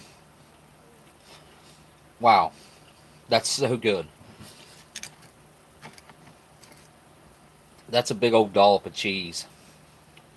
Since I didn't do the live stream last night, I might even eat that big old dollop of cheese for you guys because I feel bad for not having the live stream last night. Even though I was at my son's golf banquet, which ended up being really, really good. I was really impressed with the coach's speech. And to hear my son's stats for the year was really impressive. But, you know what? I probably shouldn't go straight for the coffee. Let me go for the old lemon lime first. Kind of wash the ham and stuff down. I agree, Viper. That does look like peanut butter. Even though it's not, it's cheese spread. Mmm. I don't know. There's something about that old lemon lime that tastes a lot more natural. The lemon and the lime both. The lime's pretty pronounced in there, which I like. I like to have a nice lime in a lemon lime drink. I don't like for it to be mainly lemon. So there's a really nice balance there. Whoa, Smitty. Little something so you can buy yourself some new cheese. I like the comment. Thank you so much for the super chat. Some new cheese. I do need to buy some cheese, like some block cheese for my fridge too.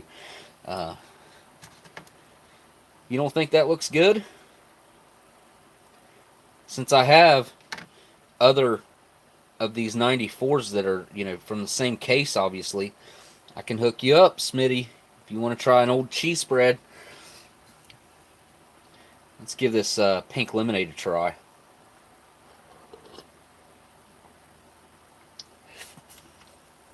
Well, the old lemon lime is definitely stronger than this.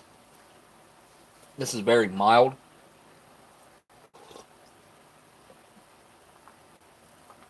But it's very easy to drink. I could chug that down in 2 swigs if I wanted to. Looks like Denise is taking off. Good night, Denise.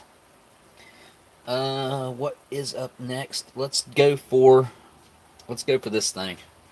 Chocolate covered brownie. Oh my goodness. Look at the freaking nuts in that thing. They actually look good.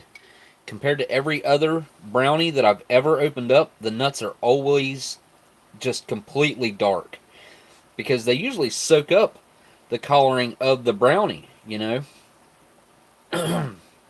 But these are still very nice and light colored. It does kind of have that slight smell of old chocolate and sorbitol type of smell. Chemical change going on. And it's more like a cookie inside than it is a brownie. It's not really brownie-like. But give it a try and see. Just going to take a little nibble first. Very nutty. Texture-wise. First thing I notice about it. Yep, it's got that weird chemical taste. It's not... I don't think these things were ever good. That's the only thing I can think. It's kind of bitter, and I think that's the nuts that have started to turn into something that's not food anymore. It's just got this weird sour smell to it. It doesn't even smell like chocolate at all. It's like sour, old, I guess like sour old cardboard, kinda, is the scent that I would describe getting from that. I mean, it looks good, right? I mean, I'll take another bite. A big bite. Very cookie-like in texture on the inside. Dry. Very dry. Very nutty.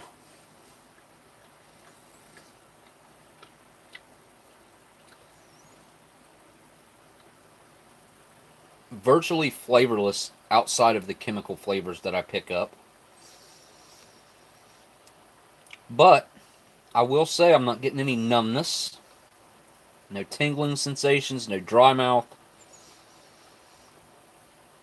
That's a perfectly edible brownie still. And you will not run across that very often. Because those brownies do not hold up to the test of time. They just do not. I don't know what the deal with that is, but yeah, usually they don't hold up. So the coffee kind of, the creamer separated out of that a little bit, which is kind of weird. I'm going to use this coffee though to kind of wash that down.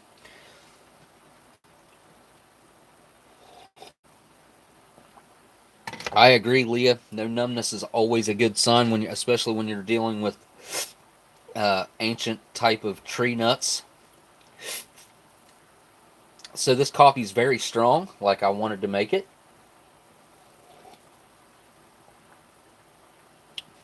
It's actually, I would prefer it this way. It's just about right. Bitterness is there. It's got a really nice hit of coffee to it. I feel like there was just enough water in there for everything to dissolve properly, the sugar, the creamer, the coffee, and it not be watered down or it not be, you know, too concentrated. So just about a perfect balance. I'll have to remember that. So about 4.5, 5 ounces, something between 4 and 5 ounces of water is plenty for the cup of coffee when I'm dealing with the brown taster's choice. And there is the classic cocoa beverage powder. Oh, it's so good. Chocolatey, creamy. It's very good.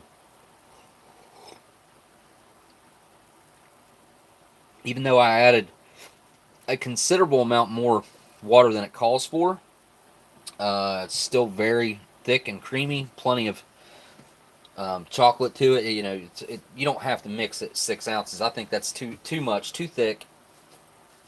And I prefer to have a little bit more to my drink than 6 ounces, if I can. Except in the case of the coffee there. I thought the pink lemonade color was weird.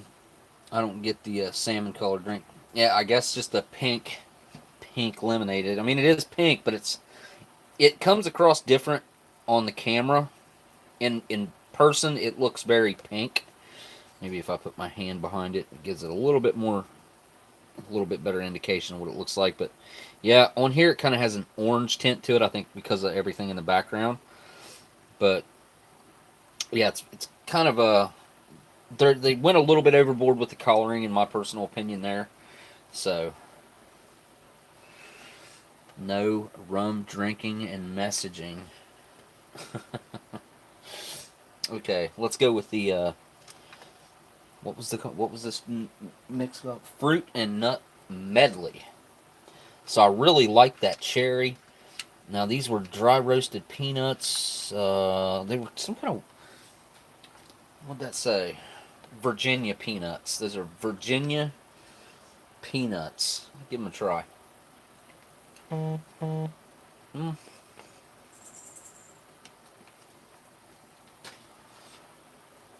That's kind of what I find with peanuts when they're in a mix like this. They kind of draw some of the moisture out of the the cherries, the raisins, and other items. That's a pretty good sized raisin right there. But they draw some of the moisture from these items, and it makes them a little bit odd on their texture and their chewiness. That's a really nice big raisin though. Then you got your banana chips.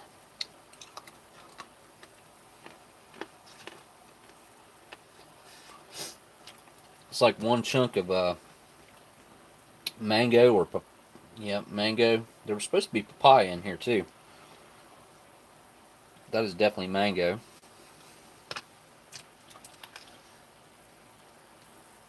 And I think that's a piece of walnut. It's supposed to have walnuts in it, and I really don't see any. But there's some giant almonds. Those things are humongous. Give the almond a try. Same thing as the peanut. Kind of draws a little bit of the moisture from the other items. And the mango.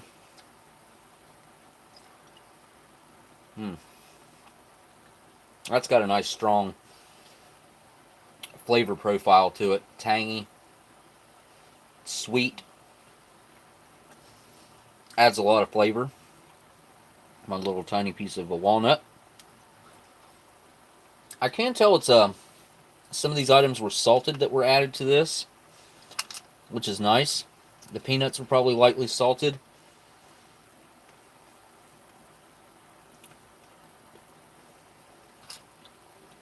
I think there's another cherry. I think that's a cherry. Maybe two cherries. I think one, I don't know. I can't tell. I think that's a cherry right there, though. Give it a try.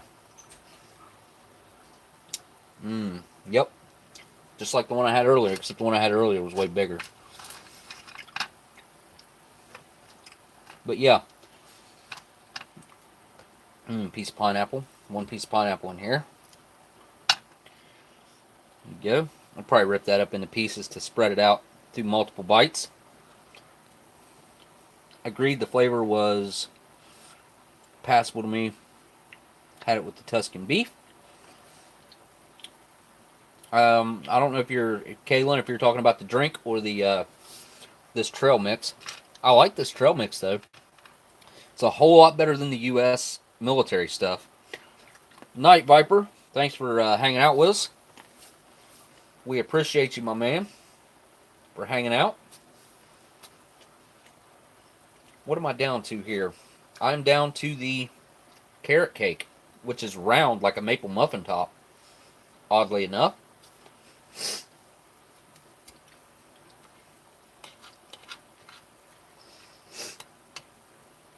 I'm going to have a lot of food to finish after this live stream. So before we get started, let's put some of this sweetened condensed milk on a chunk of the carrot cake. Very small corner ripped off there. So I have, the smaller the hole, the more control. That's what Gundog says. The smaller the hole, the more control. There we go. Let's see if you guys. There we go. Oh yeah. Look at that.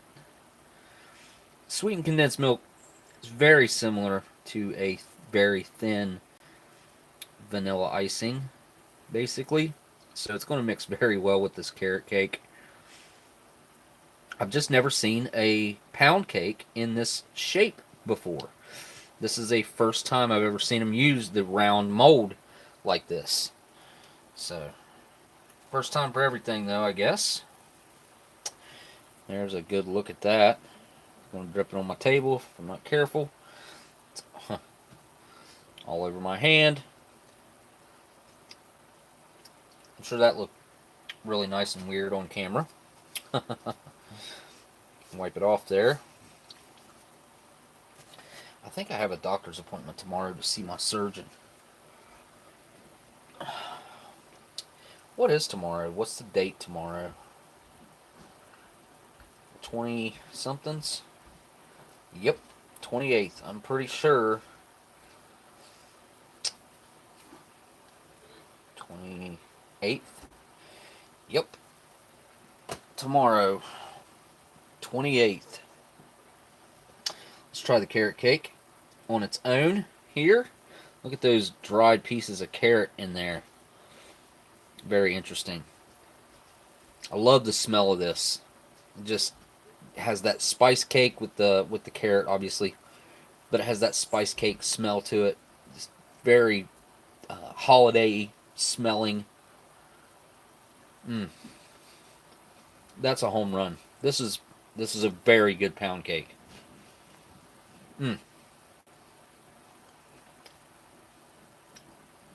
Yeah, that's just fantastic.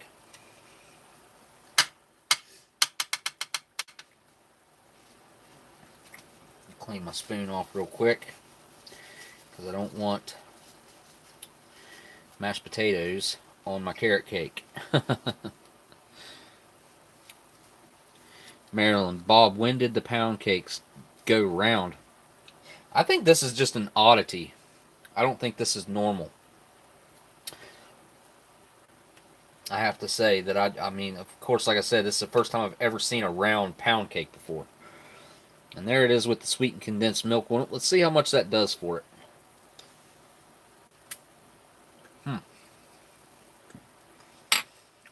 Got a really nice chunk of walnut in there.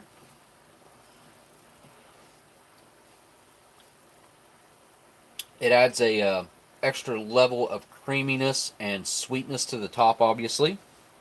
Bob says about 9 months ago. It'll be weird to have a round piece of cornbread. You know what I mean? I don't know. It's just my personal... And, like, I don't know. A pound cake is supposed to look like they look. You know what I mean? I mean, they have to be in mold, so I don't see where they would be getting any waste from the... Oh, Bob says not the cornbread. Okay. Yeah, I don't see how there would be... I don't see how it would make it any different. Waste-wise, I don't think they'd waste anything either way. And I got sweetened condensed milk all up in my beard. Awesome. I don't know how I managed to do that.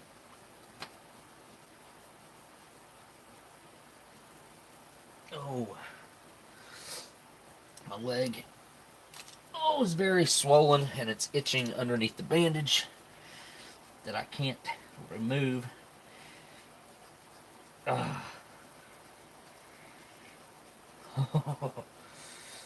I was a dog, I'd be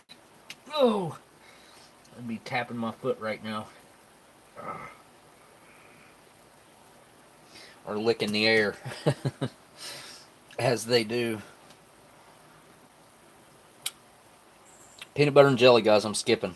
I'm skipping out on the peanut butter and jelly. I've eaten everything else. I'm skipping out on the peanut butter and jelly. I'll keep that for my extras pouch. If you guys don't know what peanut butter and jelly looks like, that it's brand spanking new by now. Check out any other video live stream that I have done of any of the MRE Nation meals. The hot chocolate's going to go very good with this carrot cake. The cream cheese icing is perfect for the carrot cake. I've had it. I've mixed them up before. It's perfect. It's the closest thing to having a civilian carrot cake, like in a pouch. Like perfect balance of the sweet, creamy vanilla icing and the cake is very, very well done for a carrot cake. It's the flavor profile on that. It's very good. I'm not a huge fan of the vanilla pound cake. The marble pound cake's decent. I do like the apple pound, the apple what's it? Apple spice, apple. Dang it, what's the word I'm looking for? Apple something. The new apple cake that just came out like 2017, I think, was the first year for that. But yeah, as far as the pound cakes go, one that I would really like to see more often is the pineapple pound cake. It was really, really good. And I'm a fan of the lemon, whether it be just straight lemon or lemon poppy seed. I think they need to go with a strong plain lemon with more lemon to it, where it's actually kind of turns it yellow, where it's got so much lemon in it. I would like to see that. What else? I don't know. Let me move some things here. It is time for me to have a vintage canned smoke. Yeah. Still got 2 full containers. There's 10 in each, so 10, 20, 22, 4, 6, 7, 27 left still. So there's 4, 5, 6, 7, 8, 9. Yep, 10 in each, so 20. Yeah. Wow. This can has lasted a long time. I should have bought another one of these whenever I could. That's pretty silly to not have gotten the other can that the guy had available at the time that was still sealed. I assumed by the time I got done with this can, I'd be sick of them. And to be quite honest, I feel the exact opposite. I feel like they've been getting better ever since I opened them up. So they were very fresh when I first opened them up, and they have aged some over the last, I don't know, probably getting close to a year, I would say. But yeah, freeze dried LRPs and MCWs are coming out in time for Christmas. Oh, okay, that reminds me. Again, you guys pick up the Nene ration um, using my Vegas lighter that K-Man gave me. Love this lighter, leather covered. Love this thing. A little trick opening there. There it is, green flame. Where's it coming? There it is. There it is, green flame.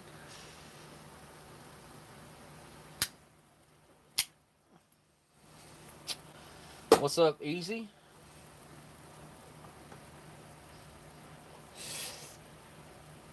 Got to get with King Cree. I think I saw him in the chats. Bob Gaskin. Plus, our first strike rations are launching later this week. I remember you talking about them a while back.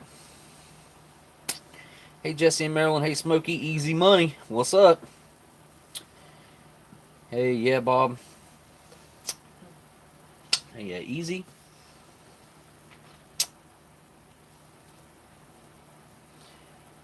I wish I had a better setup to where I could just, after I finish up the meal, or even while I'm having the meal, where I could set. Did I just drop ashes? I don't think so. I thought I did, though. Anyway, I wish I had a better setup to where I could like flip the camera around and talk to you guys either while I'm eating or after I finish up. But it's really weird because I have to flip it around to the front camera. I'm doing it right now, like so, and it's just kind of weird. Yeah.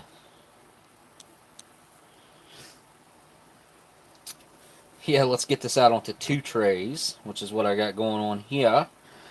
Old versus new. So, in comparison, I gotta say, mine was in absolutely impeccable condition. Even edible 25-year-old cheese spread, you do not see that every day. Very, very, very rare to have 25-year-old cheese spread still be edible and palatable. So, now I do think, Bob can confirm, I think they still have their sale going on over there, their $1 and $2 sale. And they also have the Nene ration. 100% of the proceeds go to Miss Renee. You guys help Miss Renee out. If you want to pick up a ration, you get to support her at the same time. You cannot beat that. And I want to say huge thanks to MRE Nation for doing so, and also for providing this meal to compare to this 25-year-old meal here tonight. That was a really fun thing to do. It's not something you can do every day. A discontinued menu makes a comeback over at MRE Nation. You can get and have a fresh ham slice. So interesting that's a possibility. Yeah, 2 ham slices. This is the brand new one, 3 weeks old, 26-year-old. The ham slice was 26 years old. It was older than the rest of the ration. The rest of the ration is 25, 1994 package date. So pretty interesting. Any timetable for the Russian food? Question mark. AJ says.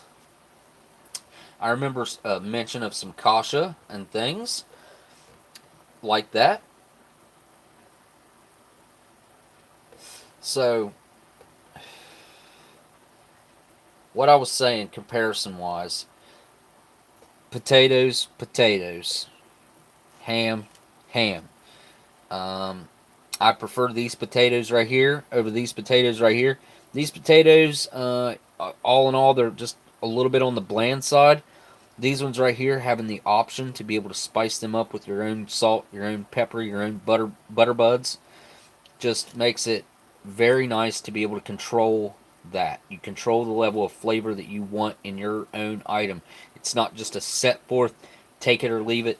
If you don't like it, don't eat it type of deal. You get to kind of, make it your own, which is very helpful for a lot of people. Me, I can pretty much eat just about anything, but it's always preferable to be able to adjust levels of different flavors if you can. So that's a great thing. Calorie-wise, obviously, we got a whole lot more calories going on over here, I believe. Just visually, I can say that I think that there's probably considerable more amount of calories over here. I'm going to say 500 more calories, just ballpark guesstimate. Versus this one over here, we had a full-size 8-ounce piece of ham over here, and that one over there was only 4.5, I think, or 5. One or the other. One was 4.5, one was 5 of these, 9.5 total for both. Which this here probably ended up being, the mashed potatoes themselves probably ended up weighing 10 ounces or more, maybe more.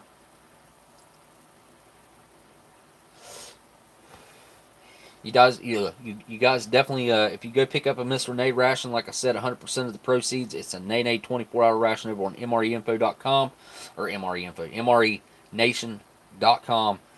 There's a link to MRE Nation right at the top of my description, and there's links to Miss Renee's ration. If you guys go into my channel, there's a couple posts that I've made over the last week or so that have direct links to that ration. If you guys want to go pick one of those up, it obviously be much appreciated. And I mentioned, I think last I knew they were still doing the $1 and $2 sale, which is an absolutely awesome sale. $1, $2, and $3 sale, I believe. I mean, there was things like stuffed French toast, First Strike bars, cakes, all the different kinds of cakes, just the good stuff. The good stuff for $1, $2, and $3. Pizza slices, just trying to name things off from memory, but just the good stuff. Like I said, sales going on, going to be a permanent collection now. That's an interesting turn of events. So you can always pick up the $1, $2, and $3 items over at mrenation.com then. So that's a permanent establishment on their website now, according to what Bob just said. So you guys go check that out. What else was I going to tell you guys? I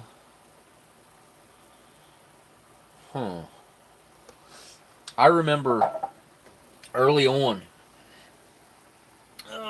you guys were doing the freeze-dried stuff. I remember Gundog doing some of it over on his channel back in the day when they were in like white packaging, the freeze-dried stuff. What am I sitting on? Okay, that's not good. My phone and my knife box. Yep, my leg feels like it's going to pop. I need to get off of it. and wrap this up pretty soon. So without saying anything, I don't know. I've got a big decision coming up. It's been weighing pretty heavy on my mind. Not exactly sure what to do about it. It's definitely been bothering me pretty hardcore the last few days, but yeah. Bob says, Jesse, the icing is back in stock. That's good. The vanilla icing.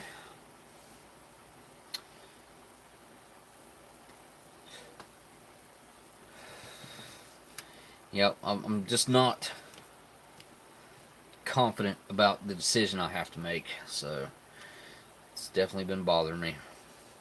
Wish I could go into the specific details. I know it's weird to even say that because I don't like it when people know, I can't tell you. Can't tell you exactly what's going on because whatever the reason may be, but I legitimately can't. So it's actually very good. It's very good, tasty, very tasty. FR, bro. FR. FR. I don't know what that means. Thank you, Pat. On the dollar menu, Smokey and what? Wait, what? CDN MRE websites. Smokey and Creek. Creek? Any CDN MRE? Canadian websites? No, there's no Canadian websites at all. They're no. I just got to say that you're lucky if you can get yourself a Canadian ration anymore. So if you can find one, that reminds me, I need to do a review of the one that Trucker sent me of the 2019 menu. LC, check out eBay for some Canadian IMPs. Do not pay $60 per meal, though. Yes, definitely do not pay $60 for a single Canadian IMP.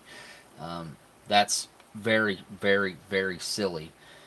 Those things they're nice and they are good, but they're not a $60 meal. I don't even know what to suggest to you on that. I would go reach out inside the community if you're really wanting to try to find something. Get on mreinfo.com and reach out to some members, talk to some folks in the community. That way you can find something, internally, and you're not searching eBay and paying insane prices. So, Forest City surplus in Canada. Wait a minute. Forest City surplus in Canada and has MREs. So they might have IMPs and MREs up there at that surplus place in Canada. But Canada's a big place, so it's hard to tell how close they are to that. I just had a whole case of MREs stolen off my porch this week. Well, that sucks. Yeah. Trouty McTrout. I like the name. I dig it. Trouty McTrout. Okay. Good night, all. Be blessed and stay dressed, Bob says. Good night, Bob. Bob's signing off to go do his thing. Probably lay down, take a nap, get up, do another one tomorrow. I'm going to have a non-filter, and then I'll wrap it up after I have me a Camel non-filter.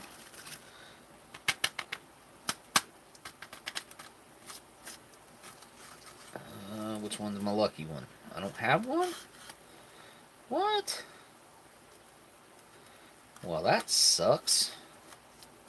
That's going to have to be my lucky one now. Alright, so there we go. Camel non. Trouty McTrout. Oh, yeah, that's, porch pirates are ridiculous. These people, the thing is, I've thought about this before and recently and in the past. Any type of home theft, any type of theft from individuals' houses, off their porches, out of their mail, etc. There's virtually no recourse to that whatsoever. You know what? I was going to smoke this Camel non-filter, and I've changed my mind. You know what? I'm going to have me a 1957 Lucky Strike that Salty Croc Collectibles gave me at the meetup. Me and Steve actually got to open this pack up. I opened this pack up. Me and him shared this together with a bunch of other amazing folks that day when me and Steve got to do a impromptu opening of a 5-man ration that belonged to Salty or Vince. Where's my lucky? There it is. Okay, so that's not my lucky, right? Okay, so yeah, here we go. Lucky Strike from 1957. Going to be having that, and this is a wonderful, wonderful looking pack. It still displays very well, even after I've smoked them all. What I'll do is I'll take a brand new pack of non-filter Camels. I'll rip the top off, and I'll take that piece of plastic and I'll lay it over the top right there. And I'll most likely I'll take some super glue, just a tiny bit, and I'll super glue it here and here after this pack is empty to make it look sealed. I'll probably even refill this with either straws or maybe even with non-filter Camels.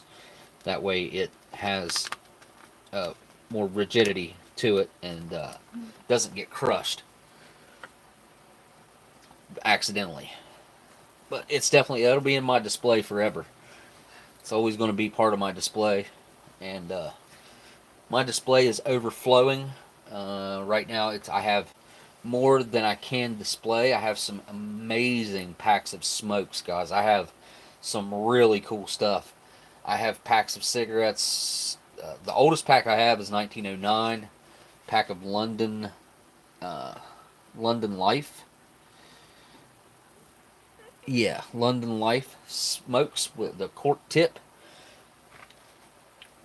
Man, it's been a while since I've had a vintage cigarette like this. I can't remember the last time I smoked one of these Luckies. I'm going to have one right now, though, and enjoy it.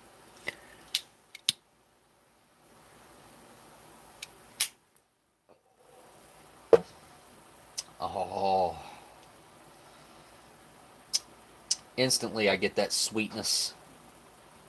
That kind of a weird aged honey type of smell and flavor that just emanates off of this thing.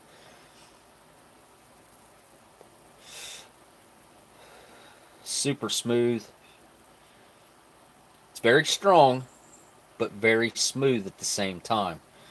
And you don't get that out of most cigarettes. It's either going to be strong and kind of harsh, but this is very, very smooth and very strong at the same time. I kind of get a nicotine buzz from whenever I smoke one of these.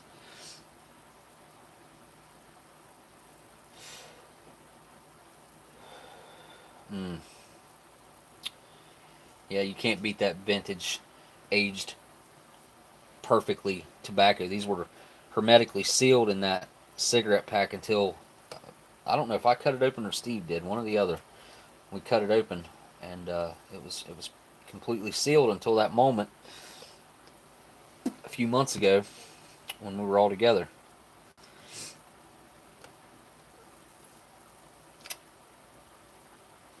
That was the weirdest collection of old smokes I've ever seen.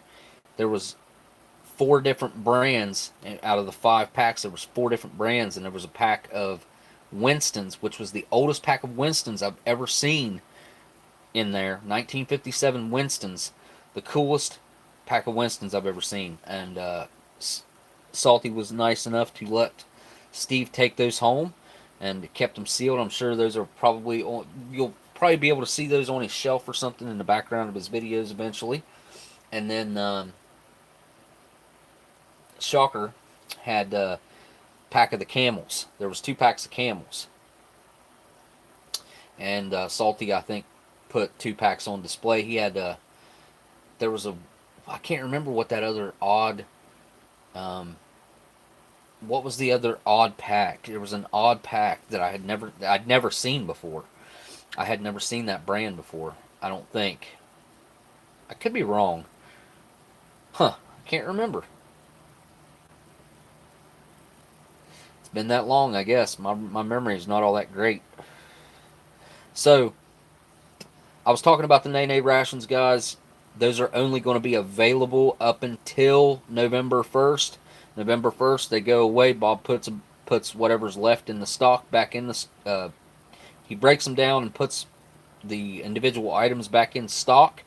Those there was 50 of those, I believe, to begin with, $2,000 worth.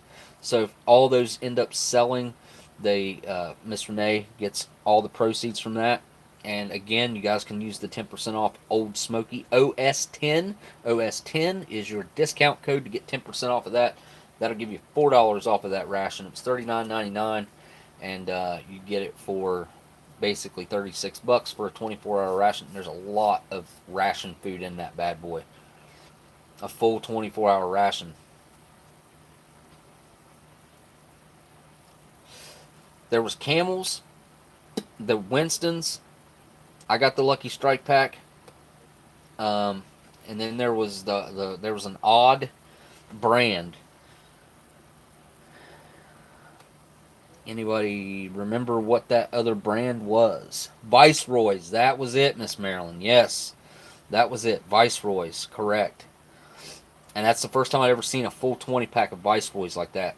We had seen a pack of Viceroys in Steve's. What was that? That was the Meal Quick Serve that had the very strange accessory packet on it that just said it just says accessory, real big dark print. And I have one of those accessory packets back here in my display. And I have my Hershey's Tropical Bars on display back there.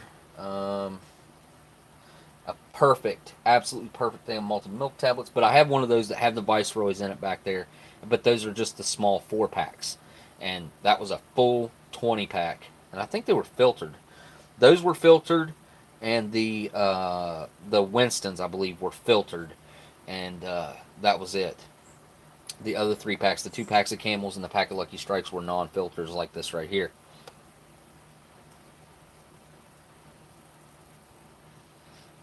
It's unreal how smooth this thing is, and I feel like it has just gotten better since I opened them. And they haven't been in a humidor or anything; they've just been sitting on my shelf. But they have drawn some moisture out of the air, I feel like, and kind of smoothed them out just a little bit.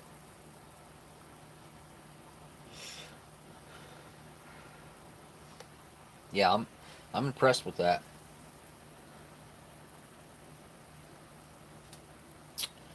Easy. I've had a lot of those old brands back in the day. I took a swig of buttermilk because I saw someone drink it on Deadwood or something like that. Worst mistake I've ever made. Yeah, okay. Buttermilk is like trying to drink cottage cheese. I can tell you that right now, Daniel. I'll bet you. And I absolutely love that show. That show is. Where's that?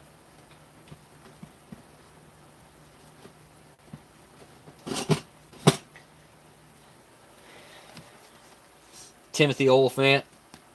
I am a Timothy Oliphant fan. That dude has a bad to the bone swagger about him that I don't know, man. In that role right there and in Justified, he fit the roles so perfectly. And I mean, you know how usually seasons will kind of get to the point you're like, this was good in the beginning, it's not so great now. He kept it good and exciting all the way to the end.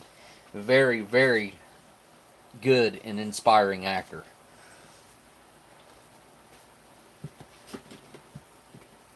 The way he keeps his cool. Yeah, he's really, really good actor, man. Great show. But back to the taking a swig of buttermilk idea. Huh. I don't remember seeing that in the show, which I've watched that a few times over the years. I watched it a couple times while I worked on the boat because that's where I bought the series, and would catch bits and pieces of it whenever I worked on the boat. Um, I've never smoked a day in my life. It's taken out several members of my family. Oh yeah, yeah. These old smokes are way better for you than anything you can get a hold of nowadays. That's for sure. Especially like fire safe chemicals and crap like that in them now. I mean, and the just the filters on them are absolutely horrendous. Full of arsenic and all kinds of nastiness.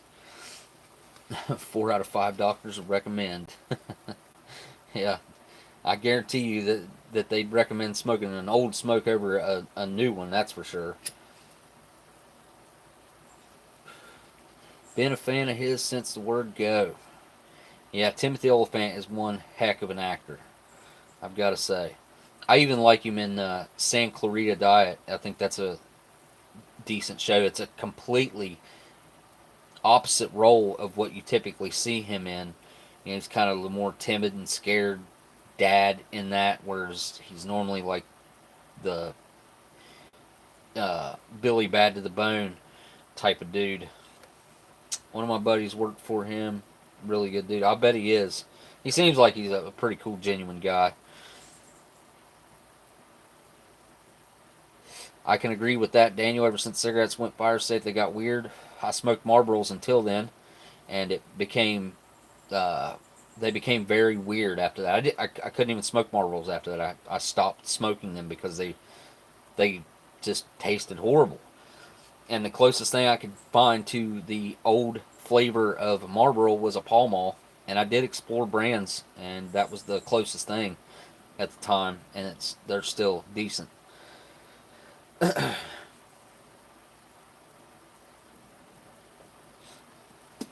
So yeah, I wish I could get a little more detail and discuss some things with you guys. Hopefully soon I can do that and tell you guys. Jesse, if you ain't seen it, which one have you not seen? The San Clarita Diet or the Deadwood or Justified? Justified and Deadwood are just they're so good. I could literally watch those all the time. I just did watch Justified while I had Amazon Prime for a month for free. So I decided to watch Justified over that month. And I felt like 3 episodes shy of finishing the series. And I've never seen the last 3 episodes. I own seasons 1 through 5 or 6. I can't remember how many there are Justified, but that last season I don't own it, and I still haven't seen the last 3 episodes. It did kind of start getting a little bit weird there towards the end, I thought. But yeah, when he took his badges off and stuff. Oh, Jesse, dude. Oh, my goodness. You're missing out, bro. Wow. I saw a little of Justified. Dude, you are... Oh, there's a whole world of awesomeness that you're about to be awakened to. You definitely got to check it out. Uh, Anything else I need to talk about or mention during these live streams? I don't think so. I think I've went over everything, talked about everything, said and done everything. So,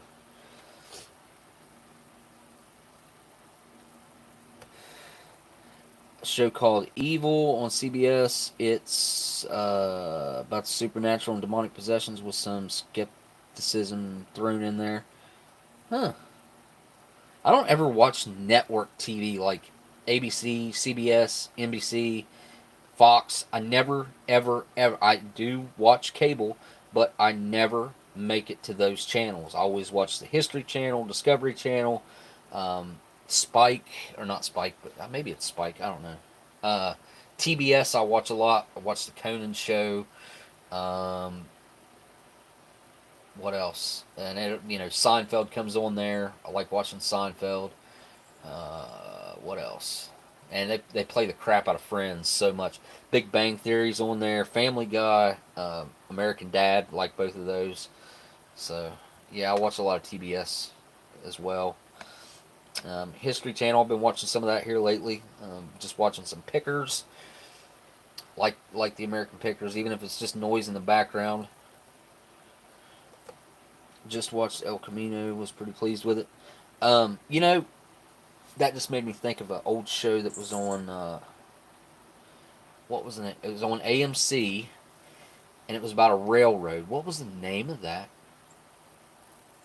show? I can't remember. But I think it was on. Oh man, I can't remember the name of that show. I used to keep up with Preacher and The Walking Dead, and I haven't been watching either one of those. Hell on Wheels, that is exactly it. Easy, that's the show.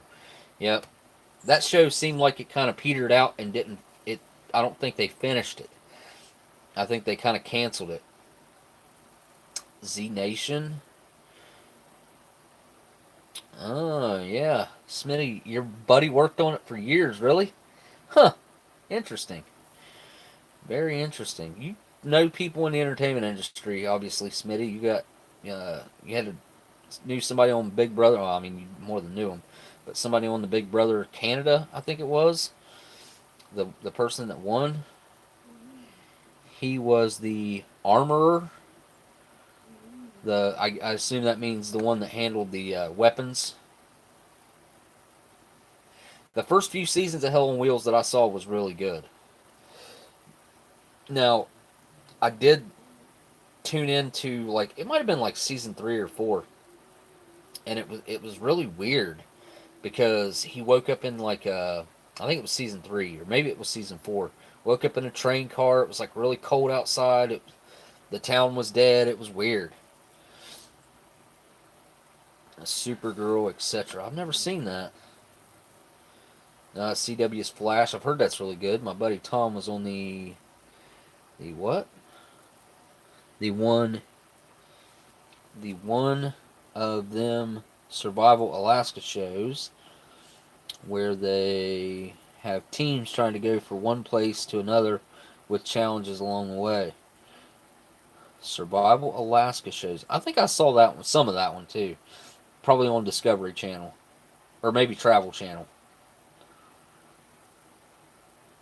I've been noticing they've been doing a lot of like recaps on the that island show. It was just on the tip of my tongue. The one where they're looking for treasure on that island. Oh, they've been doing recaps like the top 25 items that they found on what's the name of that island? On that island. And then the top 25 moments, and it seems like they've made some pretty awesome discovery. Oak Island. Yes, Miss Marilyn, that's it. Oak Island. They made some pretty big discoveries here recently on that show or in their progress. So I hope they end up finding that because just the story, the lore, and the possibility of what that could be is pretty stinking interesting, I must say. But all right, guys. I guess it's just about time for me to wrap it up. I'm just going to say it. Tracy is wonderful. Miss Marilyn is wonderful. You guys, your memes that you, I got to throw that out there for you guys. It just popped into my head just there last second. So, murderous affairs. Jesse says, Trouty McTrout. Thanks for the stream, man. Well, thank you for hanging out, Trouty McTrout. What was the name of that guy that used to? He was on YouTube, and he'd look at it. Ed Bassmaster. I don't know why that makes me think of Ed Bassmaster. I guess because Trouty, the fish, Bassmaster. Yeah. Would you just look at it? that's cool. But yeah, again, if you guys could show some support to Miss Renee, pick you up a Ration OS 10 code. You guys do that. If you guys find any old food items, keep your eyes open. Hit any estate sales or anything like that. You might happen to be out there, flea markets, Craigslist, anything like that. If you find some old food items, let me know. Hit me up with my email. I'm definitely looking for cool old pop culture-ish, from the 50s, 60s, 70s, 80s, 90s. Anything cool. and cool advertisements. Sealed food, old food. Definitely looking for that. So, yeah, definitely. If you come across something, hit me up with my email. It's oldsmokey1969@gmail.com. It's in my description. You guys can find that there. Link to mrenation.com in the description. You can get your Nene 24-hour ration over there using code OS10 for your 10% off. So, oh yeah, also the $1, $2, and $3 sale. Permanent establishment over there on MRE Nation now as well. Definitely worth checking that out, I would think. But quick recap, I had an amazing 25-year-old meal, ham slice meal. And I ate the majority of the ham slice itself. My son tried it and liked it. The new one, a little bit tough compared to the old one, a direct comparison. Had I not been comparing them, obviously I would have never known. I still would have thought that was just a little bit tough, I think. I mean, it's not hard, it's just a little bit tough. So, like the trail mix, looking back at it, this was a very, very well stored case of MREs. I'm super impressed just in the way the case looks, the printing on it. Open it up on this live stream is well worth opening up for you guys. It's one I did want to just kind of keep and put back for a long time, but I wanted to get a ham slice out that I was hoping that would be fresh. I still have a sealed case of 1993s that I've had for some time that I think spent quite a few years in a freezer because they have a sticker on them that says that they were in a freezer with the military. So I don't know if the military was experimenting with how things held up in a freezer or what they were doing, but I do think that it spent some time there. Looks like Delicious just popped in from over there. You guys go check out Delicious's channel, please. And that reminds me, like, I meant to open this up last live stream. I was going to do that. I'm just going to do it right now. This came from Delicious. I've had it for a long time. I don't think it's going to go bad or anything, but if it is, it's best that I just go ahead and eat it. And these are my, like, super duper favorites of the fruit bars. These and the cran raspberry bars, obviously. These things are awesome. I don't know what flavor this one is. Might be cranberry or strawberry, maybe. Here we go. Delicious. What flavor is this? Can you tell me? Because I can't read that, obviously.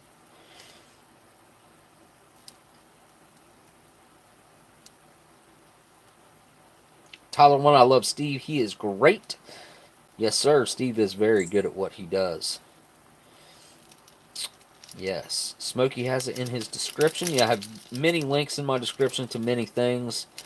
But yeah, Pjort. I don't know if I'm pronouncing that correctly, but Peter in English, if you can. I'm a new YouTuber. Aletha Bennett. I think I'm saying that properly. But yeah, I don't know if you can tell me what that is. Delicious or Peter, what flavor that is. But I'm going to try it. We'll see.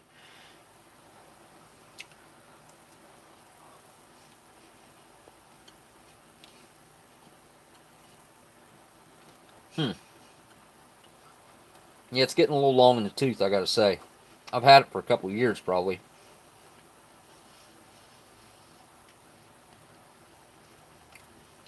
I think it's fig. Tastes like fig. Mm-hmm. Tastes like it's got a little bit of maybe some strawberry flavoring in there as well. But it's definitely got fig in it. Or maybe there's another fruit that tastes like fig. I don't know. But it's got the seeds in it like fig does too. I can feel them popping between my teeth. Something about these, though. They have a creamy quality to them that makes them really good. Creamy, tangy, sweet, fruity. But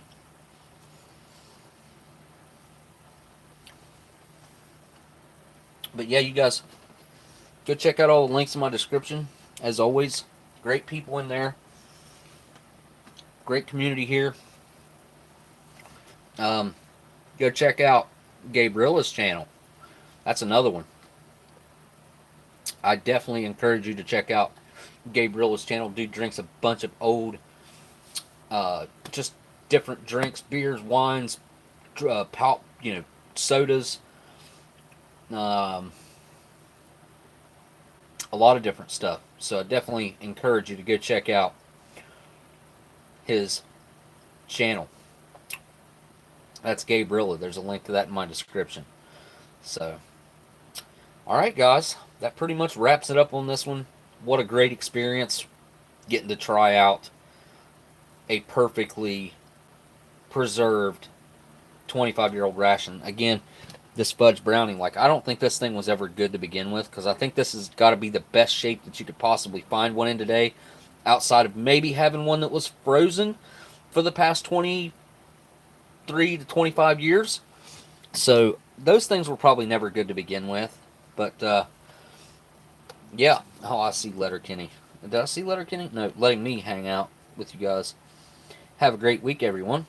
And thank all you guys for tuning in on a Sunday instead of a Saturday. I apologize for having to swap that up days because, again, though, I mean, there's not too many more of my son's things, functions, school functions, things that I'll be able to go to. And my other son graduated already. I definitely, if I have the opportunity to go, I need to go. So I'm definitely glad that I went. Ended up having the best ham of my life last night, too. It's amazing. So we're going to try to remake that ham ourselves. We're going to get the recipe and the exact place they bought it and try to go get one at ASAP so we get the same exact ham, hopefully, that they had, and try to cook it the same way because it was so good. But all right, guys.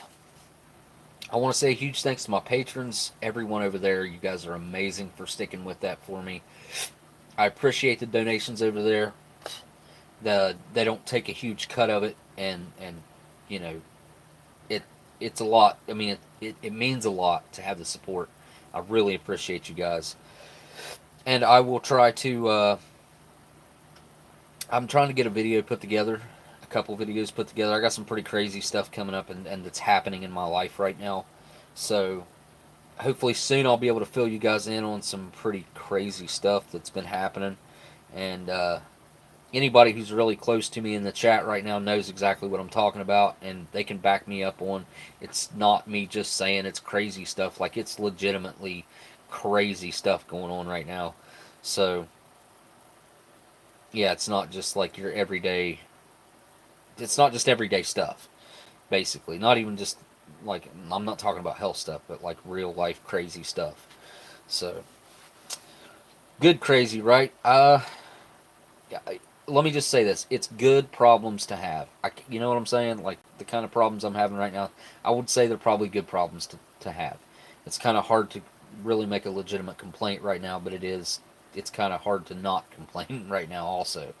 So, all right, guys. Well, again, thanks to my patrons. Thanks to everyone showing up on a Sunday. Had a really good turnout tonight. Looked like at one point we had over 80 folks in here, which is really, really good. Thanks to every single person that did a super chat. I'm going to go back through that. See Cyanide Cookies right there. Embrace the crazy. Oh, Dan, dude, as soon as I wrap up here and get this cleaned up and finish eating what I'm going to eat, I'm going to message you over there on, I'll message you on Patreon, but I think we'd be better off to email. I want to tell you some stuff, dude. I'm going to recap the super chat menu real quick. That was Gusto started it out with the $9.99. He's long gone by now, but you guys go check out Gusto's channel. Anybody hanging around? I'm Into Pain was up next. Asked how I've been, and then we had Cyanide Cookies slide in with a Australian $20 donation right there with the BBCBH Bring Back Corned Beef Hash. That was awesome. That was a cool comment. Billy Blindside, again, he said he'd been hanging around, not been able to be around. And then we had Bad Monkey 2230 just popping in. Jesse Michael with the hoot at the end there. And then we had Smitty. A little something so you can buy yourself some new cheese. So thank all you guys for all the super chats. I really, really do appreciate that. And you guys have yourself a good work week. I don't usually get to say that. Usually there's some weekend left, but there's not. So have yourself a good work week. Be safe out there. And keep your eye out for some old food for me. Let me know about that if you find anything. And I will see you guys definitely next Saturday. Working on filming some stuff right now, so I'm not sure, but I'm working on getting the computer too. I still ain't figured that out.